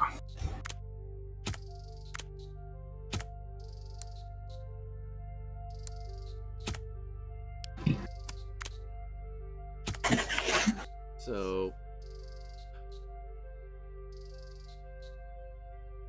and then the destination is just where we put it all. Yeah. So how do I specify? So here's what you do. You connect the output of that selector to the address of the writer. To this? Yeah. Okay. Then you would connect the destination from the opcode decoder to the MSET input on the selector. To this one? Yeah. I'm saying yes, hoping that in 3 seconds you'll have connected the correct thing.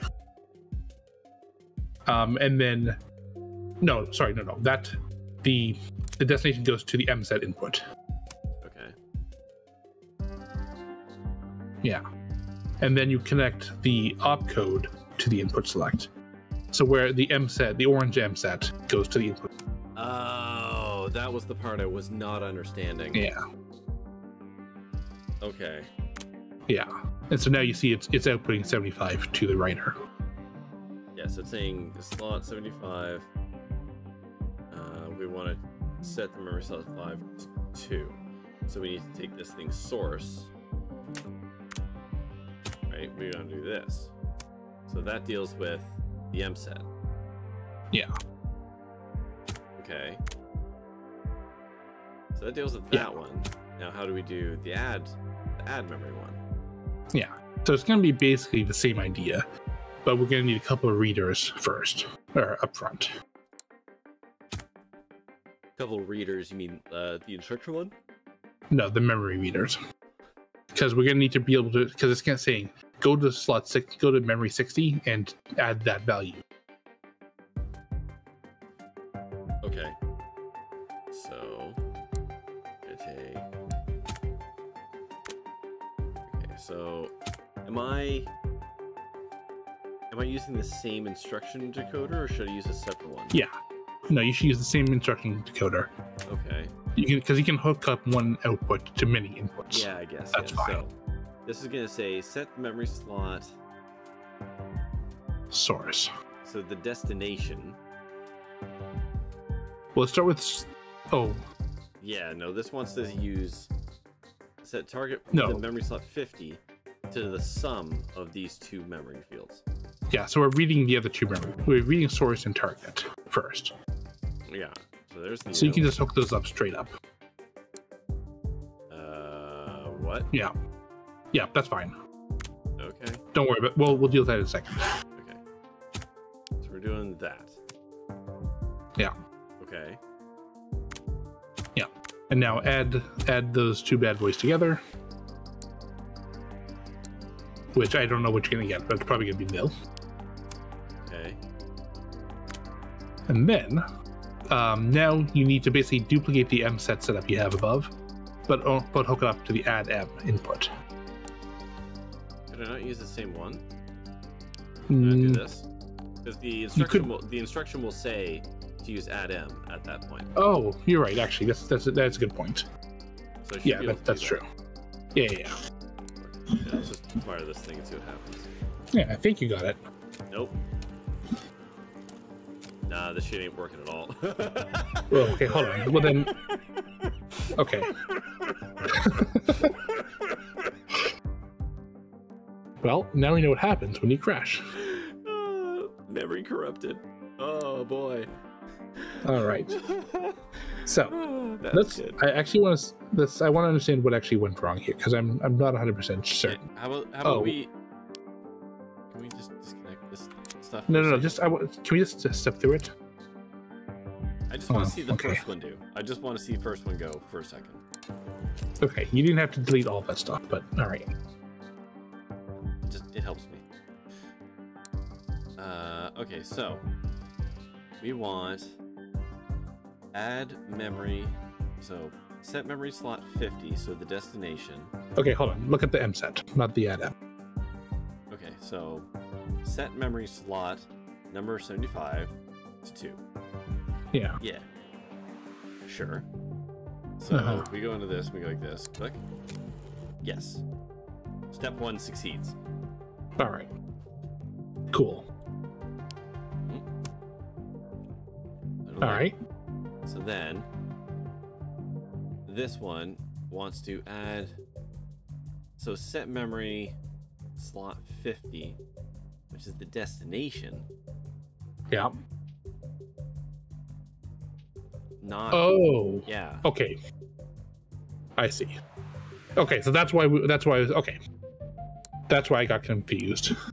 Because you're right. We're not selecting on the. We're not outputting the address. That's the value. So those means two different things. So I think you don't really need a second writer, but no, you do need a second writer. Yeah, you do because you don't want to get involved with that one. Yeah. So and you can't like add them together or whatever because destination is also used already. Yeah. So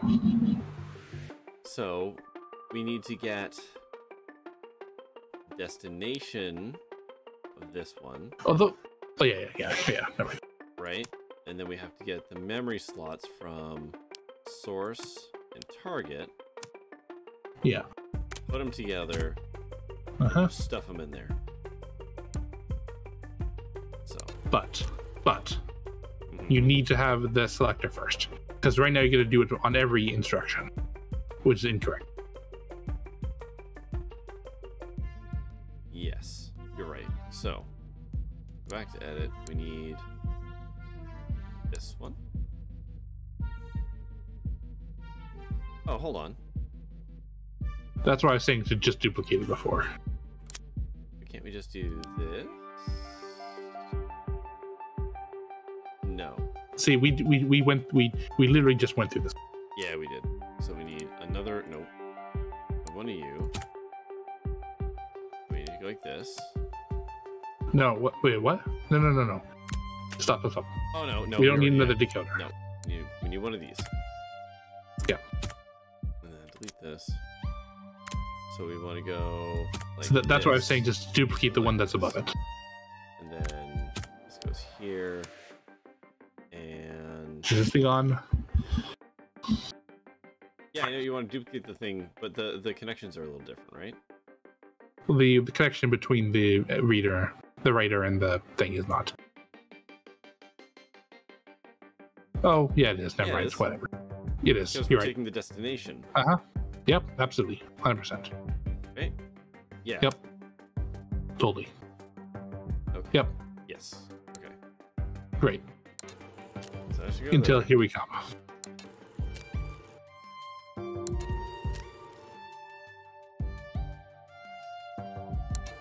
Is this right?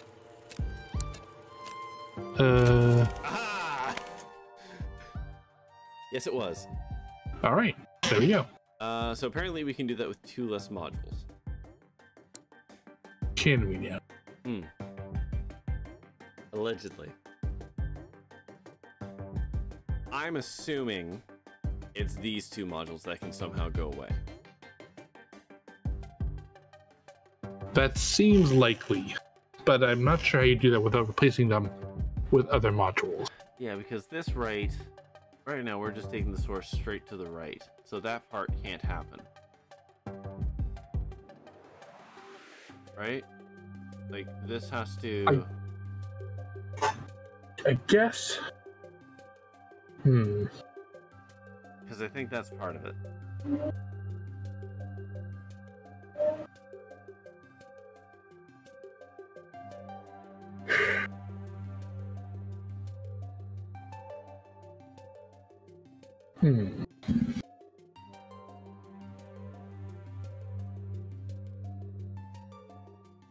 Yeah, because right now we're just pumping the source straight to the right. Yeah. And we shouldn't be doing that directly. I think there's supposed to be like something in between there. Well, but I don't see how that helps us remove components, though.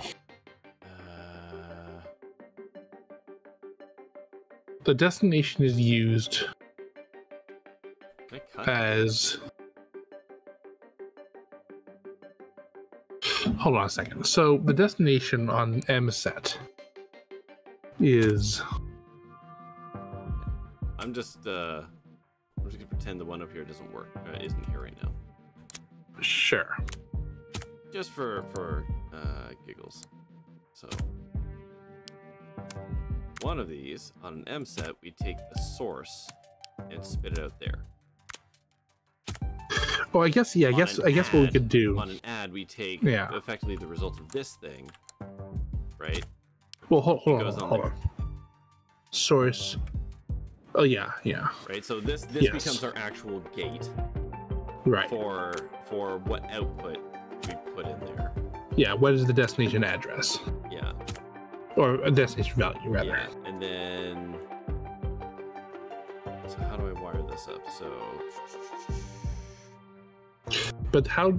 Hold on. The source is going to come to here. And then the target goes into the next one.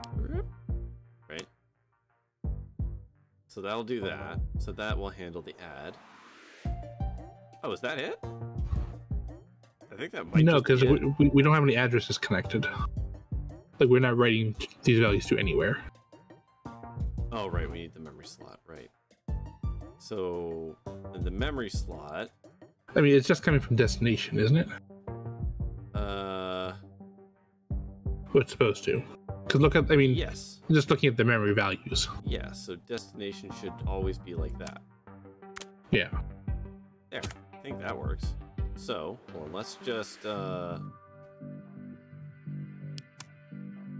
I think you got it. Disconnect the machine for now. Sure. And then we will play through and see if it passes. Test the V2 first. Yeah.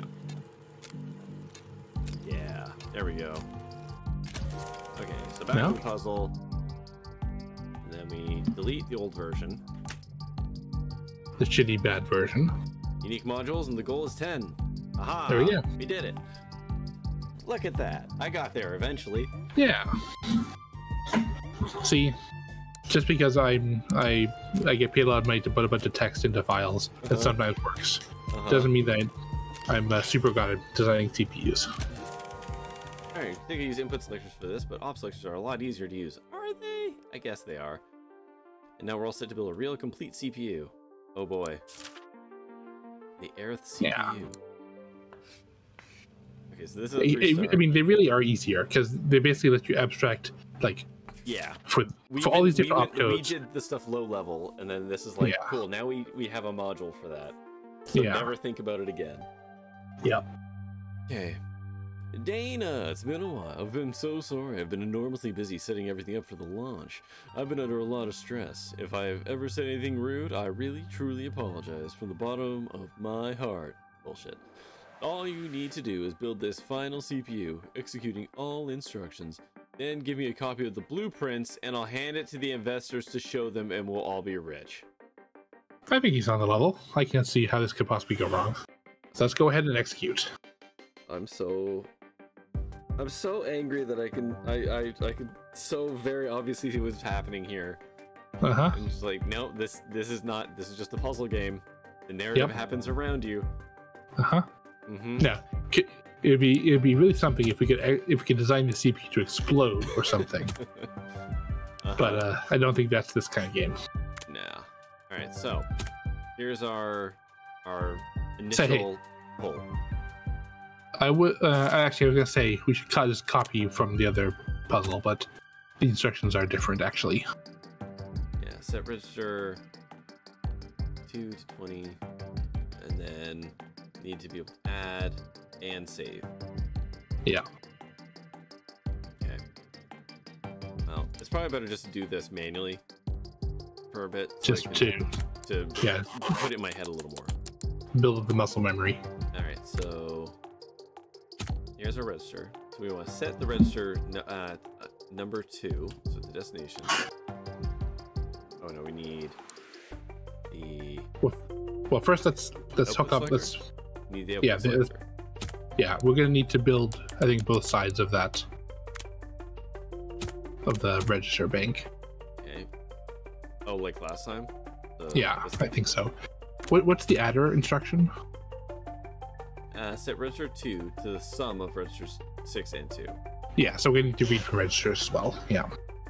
Right, so we need to do this thing.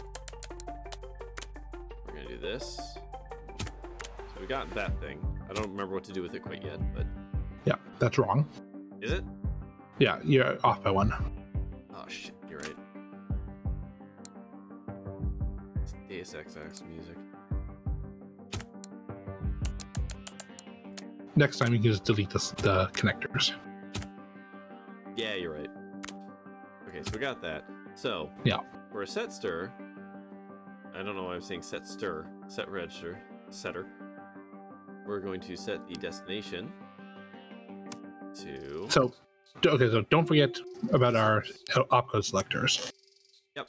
Yeah, I'm just very slowly putting this through. Because we got this thing.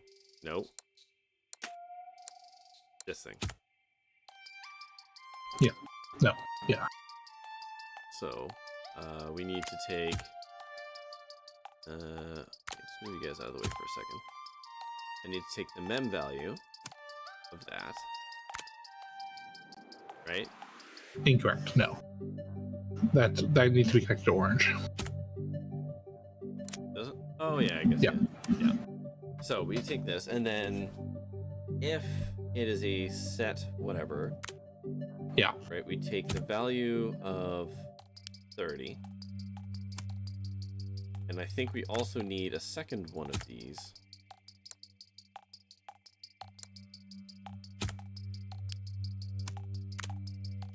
To take the destination. Yeah. Now, it is possible that we don't actually need the first one because of how the arguments laid out, but let's do the optimal way. Yeah, well, I would rather do a way that I know will very clearly get the things, and then we'll do it correctly. Okay, so we're gonna take the output, the destination of 2. We're gonna spit this in. So that deals with a set stir. The setter. God. Yeah. And then assembly mnemonics are a pain. So the adder, we want to on the adder, we want to set the shit. This is a terrible example. So we want to basically select. So we basically want to read register 6 and 2, and then mush them together. Put them into spot number 2. Right. Okay, yeah. So on the adder, we literally need this. And then we need to. So the output of that is going to go to the value selector, which is the bottom one, I think. That one eventually goes there. Yeah. Yeah. Exactly. And then I need to get the values from the register twice. Yeah. So 2 combs. So I need to make another one of these. Yeah. which is this one. Now, if only there's a way to copy it while also retaining the connections. That actually work? No. Well, but at least you copy with the configuration. Okay, so this goes like this, and like this. Yeah. God, I hate this. God, I hate this. But whatever. Fine. I think it's fine. It's whatever. So It is what it is. for the adder module, so when it's an adder, I need to take a source. That's going to output there, which is like 30, which is just, it's not going to do anything here. Can you, what are the arguments again for addr? Set register 2 to the sum of register 6 and 2. Yeah, that's a bad example. Can you look at the line 5 instead? Yeah. So set register 3, so destination 3. Okay. Hold on. Like that.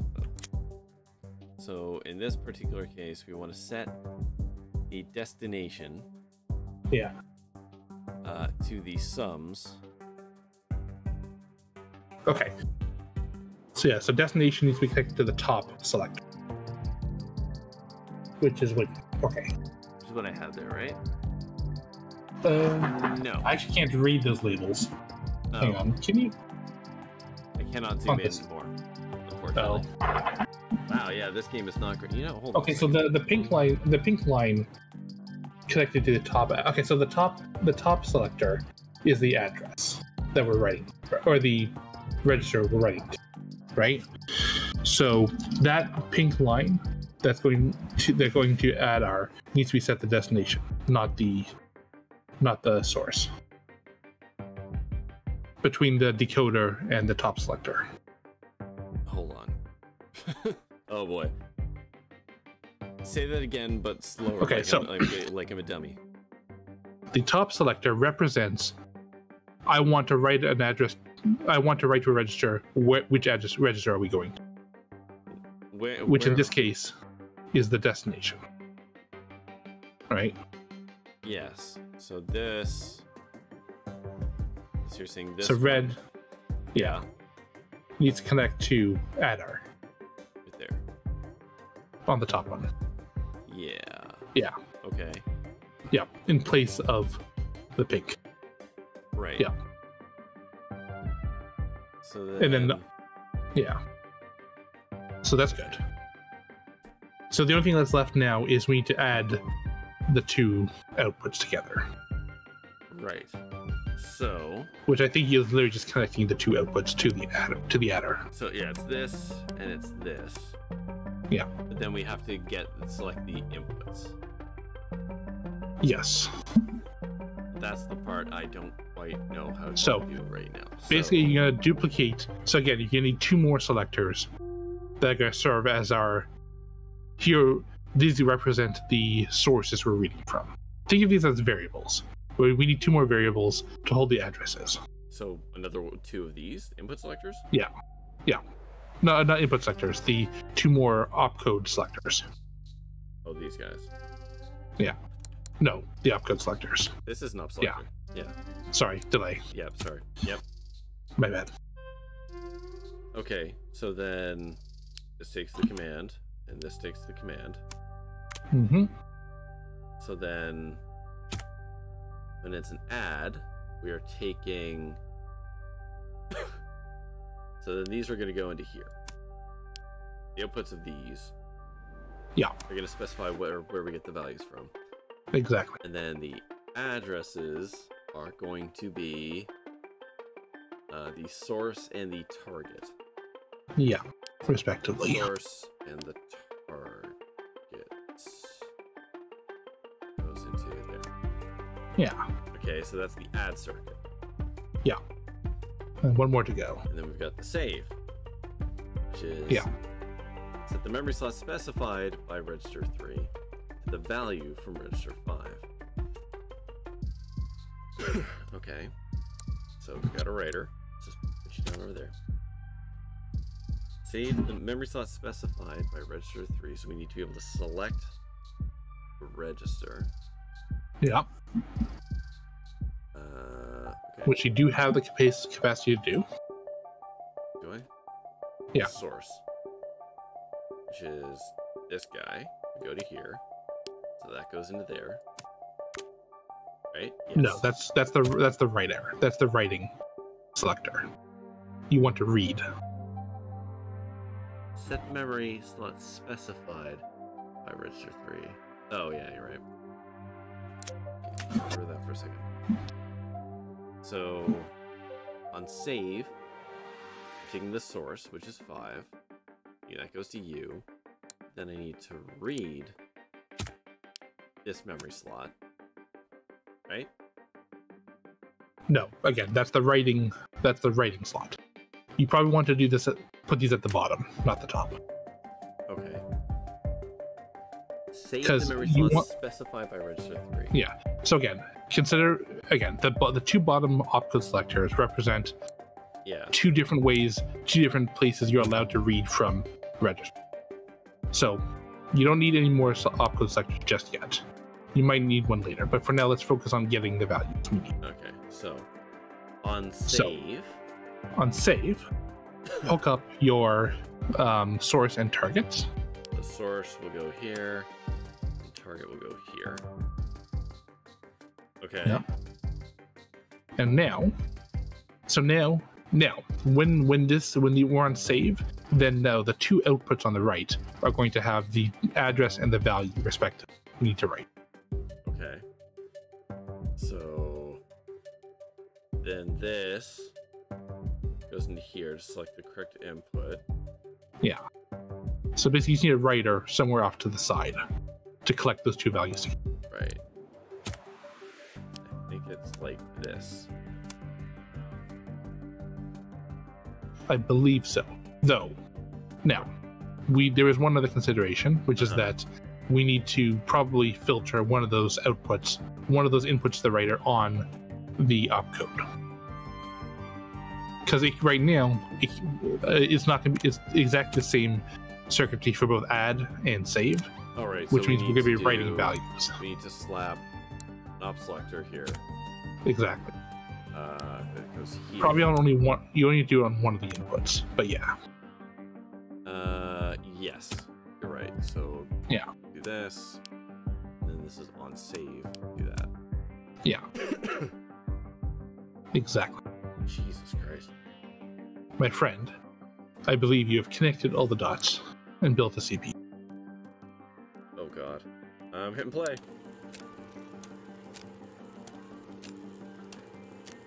Things are happening. No. Oh, just crash. Yeah. Okay, so I think we flipped the addresses on the writer. Oh, so just flip these? Literally just flip these connections? I think. Yeah. Alright. Let's find out.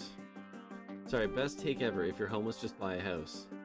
I mean... Makes sense to me. You're not wrong. Take a drink. All I have is my wife's old Coke. Oh, that was as bad as you think it was. I don't like Coke. Okay. Let's try that again. Alright. So now we built the 286. Now we're going to build the 386. We have built the 386. Oh, what a wonderful day, Dana. This is the culmination of all my dreams. The CPU, the launch. It's almost too much to believe, isn't it?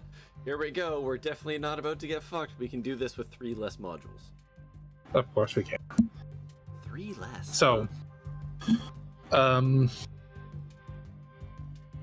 is a good question. How would you do that? 3 less. Wow. Wow. I don't know. It has to be the opcode selectors, but I don't see how. Yeah, I would agree. Hold on. We can get rid of one of them, I think. Hold on.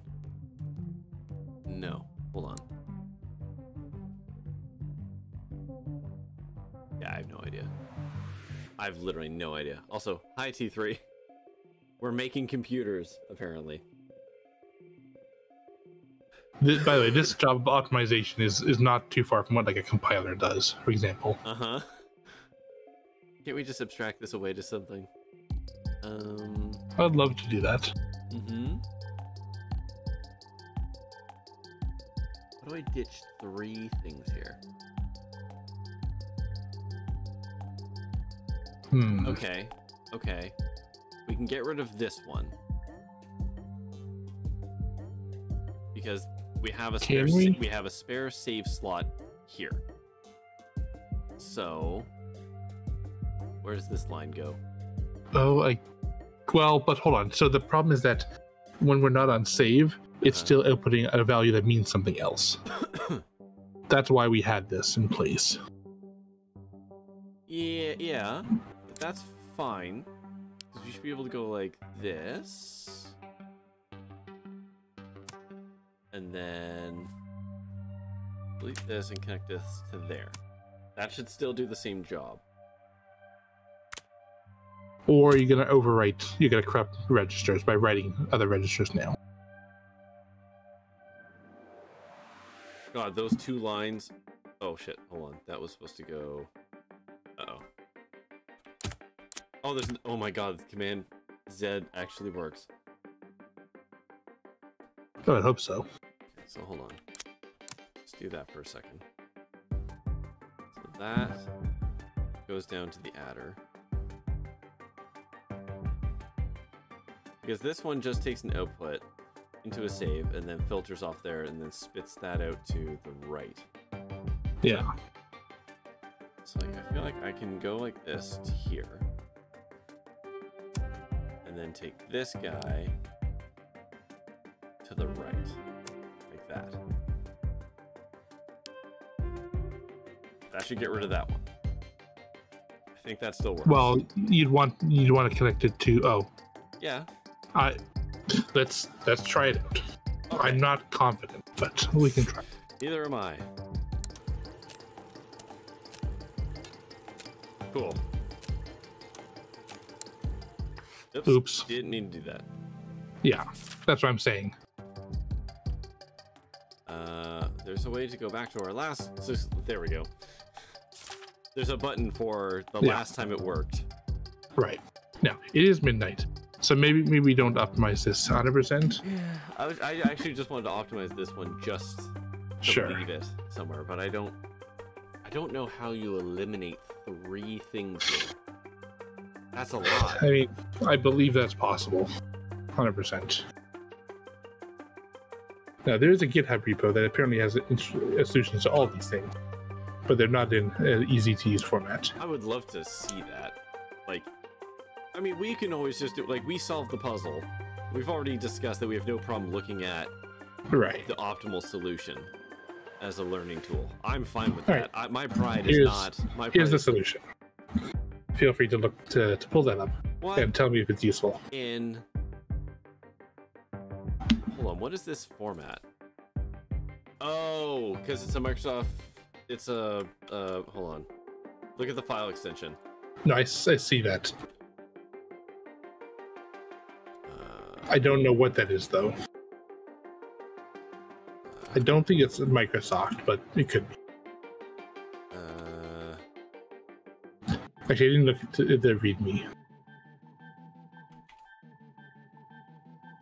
Yeah, I don't know. I think you might be able to import these directly into Silicon Zeros. Like, I think these might be its save file. Oh, yeah. Yeah, I think you're right. Well, that's not as much fun. Yeah. Personal save files for the... Yeah. Okay. I do like the description. Personal save files for the fancy anachronism Spectre/Meltdown CPU design bugs reinvention game, Silicon Zeros. Oops, the game crashed. Oh no. Did it actually crash or did you quit? No, it super crashed. Oh, okay. So, the Aerith CPU.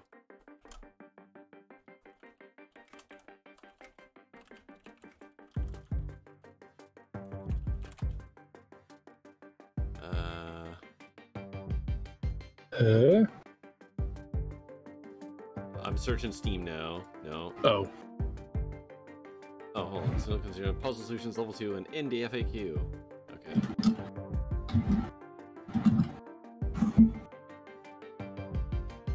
Okay, here we go.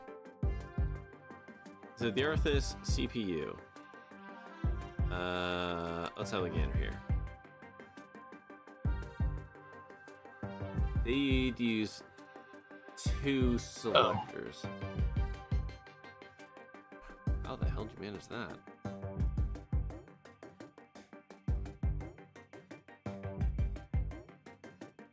What? I guess this is exploiting the fact that it's possible to be more cavalier with some of these outputs if you know that they're not going to be a valid path at that time. Yeah, I think that's what this requires. Which is, I think, is a level of optimization that my brain is not capable of at any point, but certainly not at this hour. I would argue what we're doing is more resilient, because this definitely works for the puzzle at hand. Sure. But it would not work if the inputs were a little bit different. We've written it in JavaScript. The actual solution is written in C. Sure. Well, what I mean is, it's a little tongue-in-cheek, but know the one where we had to solve everything in one tick? Yeah. It's kind of like that. We're solving to the inputs and not to, actual life use. Right. Our real instruction set has more than 3 instructions. Yeah, we're making the tests pass, but we're not. It's not production ready, basically. Yeah. So that's why you have an optimizer. Yeah. So we've still got what's this? Threes and multiply. Oh, okay. Neat. Let's take a peek at multiply. I just want to see what it is. We're not going to do it tonight, but. Great news. Jack found a big client. They want a machine that for every 3 slots sets the 3rd slot to the product of the first and second. Okay. Only positive values will be provided. Oh, we have an equator that you can compare to do that. Okay. So I guess I don't know how that's. It puts out useful. It puts out 1 if they're equal and 0 otherwise. Yeah. Every 3 slots is the 3rd slot to the product of the first and second. So, I don't know how you implement multiplication using gates. I could implement an adder. I could not implement a multiplier.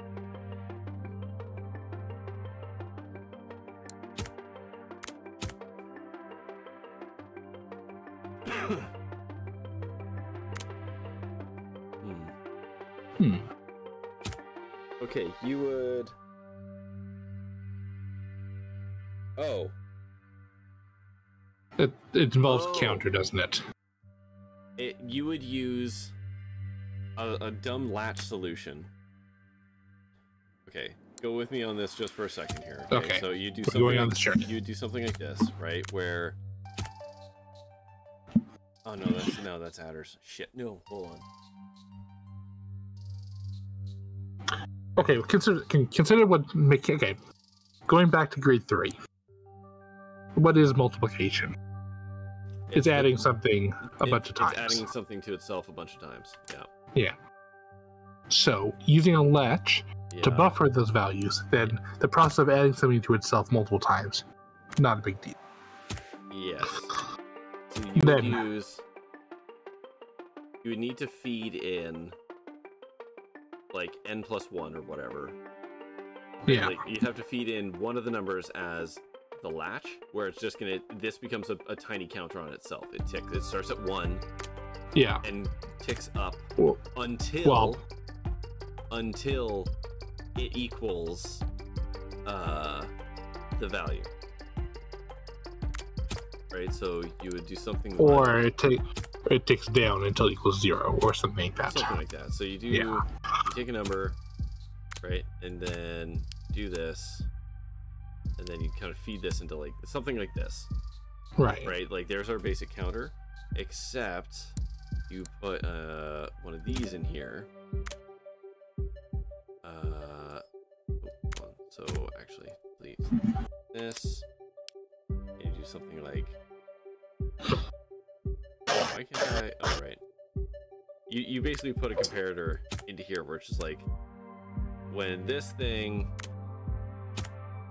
equals, I don't know, the magic input. So like we fetch this from somewhere, right? So when this number, so let's call it, I don't know, 7 for the sake of demonstration, right? When these numbers equal 7, this will then output 1, and that becomes the gate that we would do something else with. So like this is actually how you do your addition loop, is some gross looking thing like this that eventually kicks out it kicks out at some point and then takes the next value. But then you have to stall the slot moving up until it's done. That part I have no idea how to do. Yeah, Anyways. This is... Let's just find out how the plot is. I found 2 papers on my desk this morning. Press release. Esco Tech's new Aerith CPU, 10% cheaper than the competition, and a note. Later, suckers, from Jack. Everything's ruined, Dana. So much for wealth. We'll be lucky if we're not out on the street. Please corrupt memory. Give me some catharsis. Corrupt memory. You can use mouse over memory goal for explanation. Okay. I mean, we are good at that. So this happens when a writer writes to memory slot 0. Oh, okay. So, hold on. Memory slot question mark. And then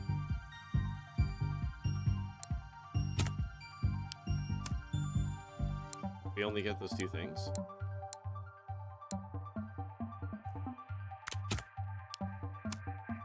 Like that? No.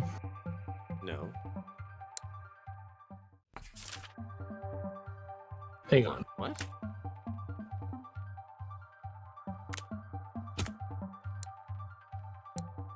How do we... The problem is we can't write nil. We have to write a value. Yeah. How do you get a value?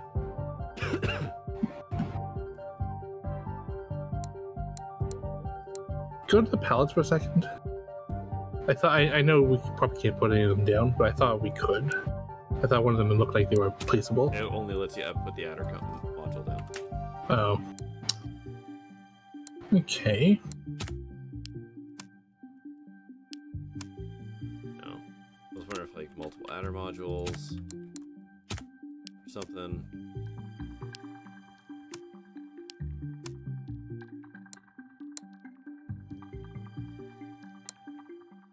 I'm not sure how you do this.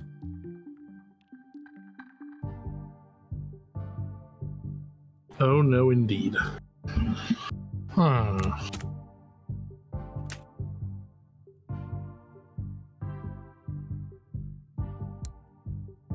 you configure the writer? No.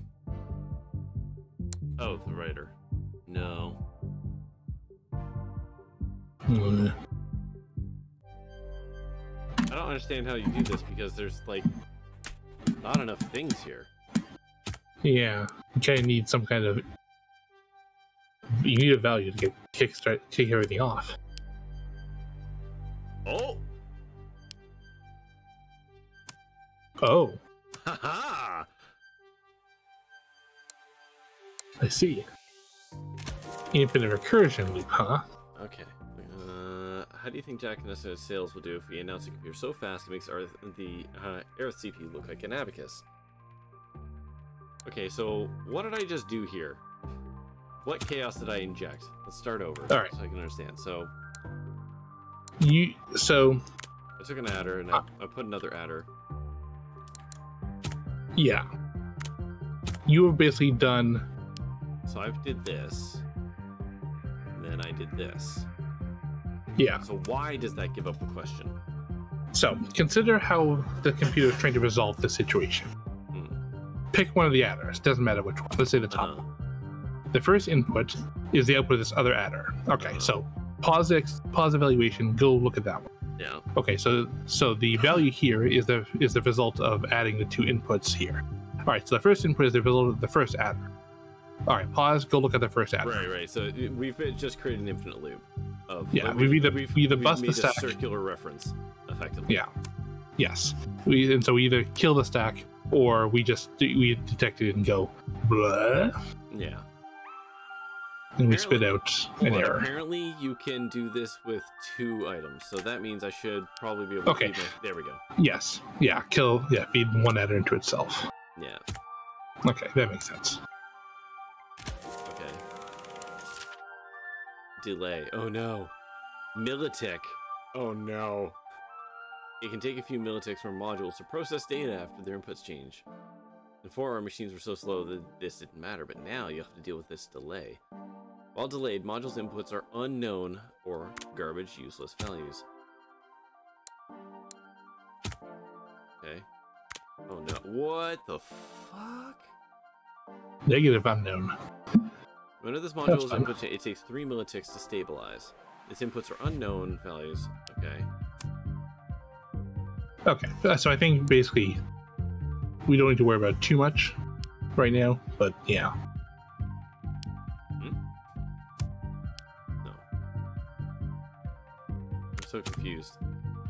I think that might be it, actually. Oh yeah? Yeah.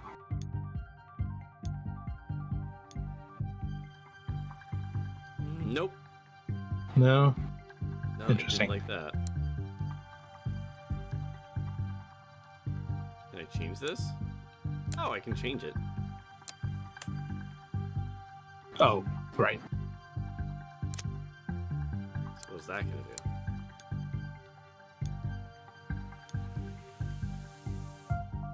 do? Right, because that's not a valid. Right. I assume you can't put more constants in. Nope. What does that that's do? annoying.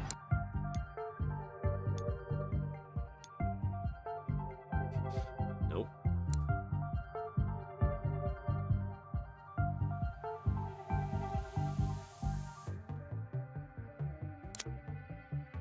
Oh, hold on. So, wait, if you're... set you to 1. And then... Hey. Hi. 1 plus 1 definitely doesn't equal 3.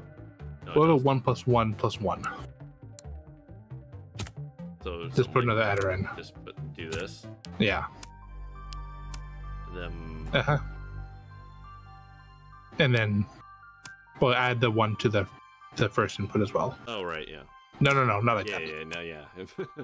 Yeah, I got there. Yeah. All right.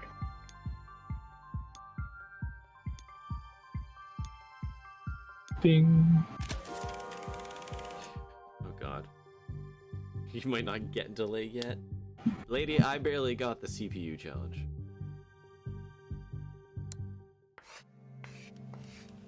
All right. Alright, yeah, we're gonna stop here now. Do you want to play more of this game? I am worried that we are approaching cognitive limits here that I don't know we want to discover, but maybe I'd be up for it. How dumb we are. I mean, there's still so in here we've still got 3s and multiply. Yeah. We've got the rest of this, and then we have this. The asides. Yeah. Oh, actually, what is this? Nil. In total with the equals modules back here is can I, without configuring modules, output 0?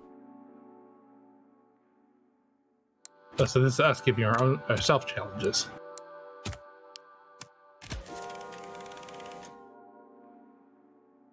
Yeah. All right, there you go. So interesting. If I understand correctly, dash just means the absence of value, no power. Most modules don't do much with that. Writers don't write, latches don't store, and other modules just pipe that right out again. This is an extremely important paragraph that I should have had access to like a whole chapter ago. Well, we knew that. Yes, but he could have told us this. Sure. And then we wouldn't have had to have mathed that out ourselves. Looks like equal modules are different, though. They can compare that because it's doing a hard comparison. Yeah, it has a name. It's on the top right of the screen. Top left. Yeah, nil. Okay. What? Dref R. What? Why don't old dref prototype could be extended, make complete? Took until now to figure out what he meant. For each slot, repeatedly replace its value with the value of the slot that it holds location of until it no longer holds the location of another slot. Ah! So, you basically take a pointer and stack as many stars in front of it as we can. I only just learned about what that means, like, the other day. Oh, that's fun. That's fun. I don't work in those languages at all. So, yeah, making a pointer that's a pointer that's a pointer. You just keep dumping stars in front of it. Uh-huh. So this is saying... So replace its value with the value of the slot that holds the location. Wait, so... This says 10. So then the next thing would go to slot 10, which would go to slot 20. And slot 20 wants to go to slot 30, and then it wouldn't do anything else.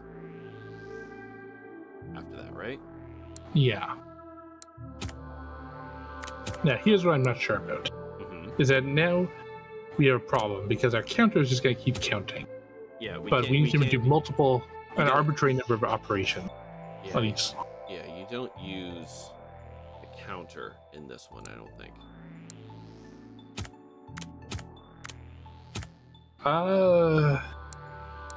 I'm not sure that's 100% true. Maybe it is. I'm not sure. What's the goal look like, actually? So it keeps going until there's no value. Right, so you do need to look at all the slots. Well, you traverse up the slots, right?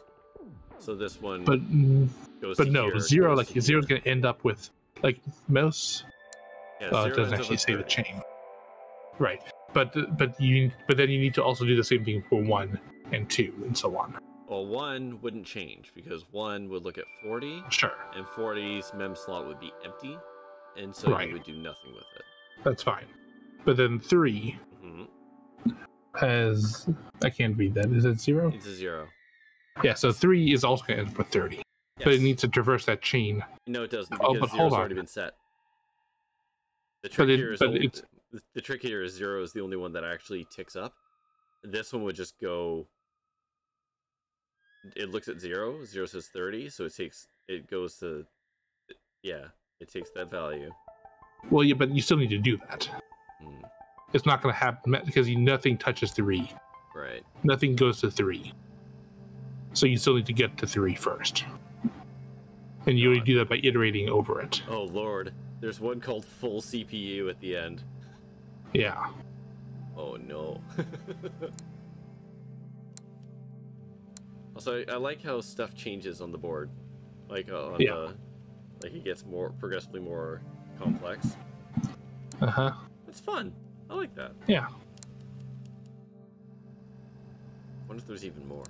Anyways, I think that's enough for us for now. Yes. Yes. We got through most of chapter 2. Yeah. I mean, well, we got into chapter 3. Yeah, we beat chapter 2. We just have a couple side quests. Yeah, we just didn't do all the side quests yet. Yeah. So, hey, that's good. I'm gonna click this button. I'm gonna come back into the booth and say that's it for tonight. All right. I do kind of want to beat this. Yes. Or we should come back at least one more time. Yeah, go until a point where we're both just like, this is no longer fun. This is just making us feel the fool, but in the bad way. Right. Hey, maybe we come back to it on Monday, or the actual multi-Monday. I'll leave that up to you. I mean, it's either that or the other game that we want to play. I do want to play the other game. I do want to play the other game too. That's fine. We'll just come back to this on Wednesday. Still counts as an indie game. We'll just keep doing it. And since there's probably not a lot of videos of people solving this out there, that's good content for somebody. Somebody out there is going to appreciate our videos on this. I mean, this game did come out 5 years ago. Somebody. There's lots of content. already. Somebody will like it. Technically, from an SEO perspective, this is a complete waste of time. Yeah, this is, yeah. One. But YouTube. Let's see. Silicon Zeros. I can't spell Silicon Zeros. That would help. There we go. There's a lot of like. Oh, hold on. Okay, one person has definitely done it. In like, yes. there's like a 5-hour video. Sure. I mean, yeah, and Havaki Spark has done, looks like, a series of videos for each puzzle. Havaki Spark doesn't show up on my search. Interesting. Oh. I see. I only see one result from. Weird. When I googled Earth CPU. Anyways, doesn't matter. Yeah. Who cares? Yeah. They're not us, so they don't matter. Exactly. Excuse me. All right, that is going to do it for us tonight. I'll be back on Friday with... What was I going to start playing on Friday? Subnautica. You had a game. Subnautica. You did? Yeah, Sub-Zero. Yeah. Which is funny because I didn't play the original Subnautica on stream, but I have played it. You did play it. I have proof. Yes, one person has witnessed it. I guess technically I don't have proof. Just your memories. And it's my brain counts as proof, but yeah, I mean, it's fallible at best. Sure. As all brains are. So yeah, I'll probably be starting Below Zero. What's it called? Yep. Is it Below Zero? Subnautica Below Zero. My brain keeps wanting to say Sub-Zero, but that's not right. So yeah, that's gonna be Friday. Start a new game. And yeah, that's it. So thank you for watching. Thank you, Freak, for coming with me on this journey. I definitely would not have gotten as far in that without it. It's my pleasure. We have extended the sidewalk a few meters. Yes. Before it runs out. Yep. Yep. But yeah, that's gonna do it for us tonight. So yeah, I'll be back on Friday, and then I'm gonna go like this. I'm gonna go like this. I'm gonna go. Thank you, of course, for watching. Until next time, stay safe, have fun, wear your goddamn mask, your vaccinations, your boosters, and I will see you later. Bye. Bye-bye.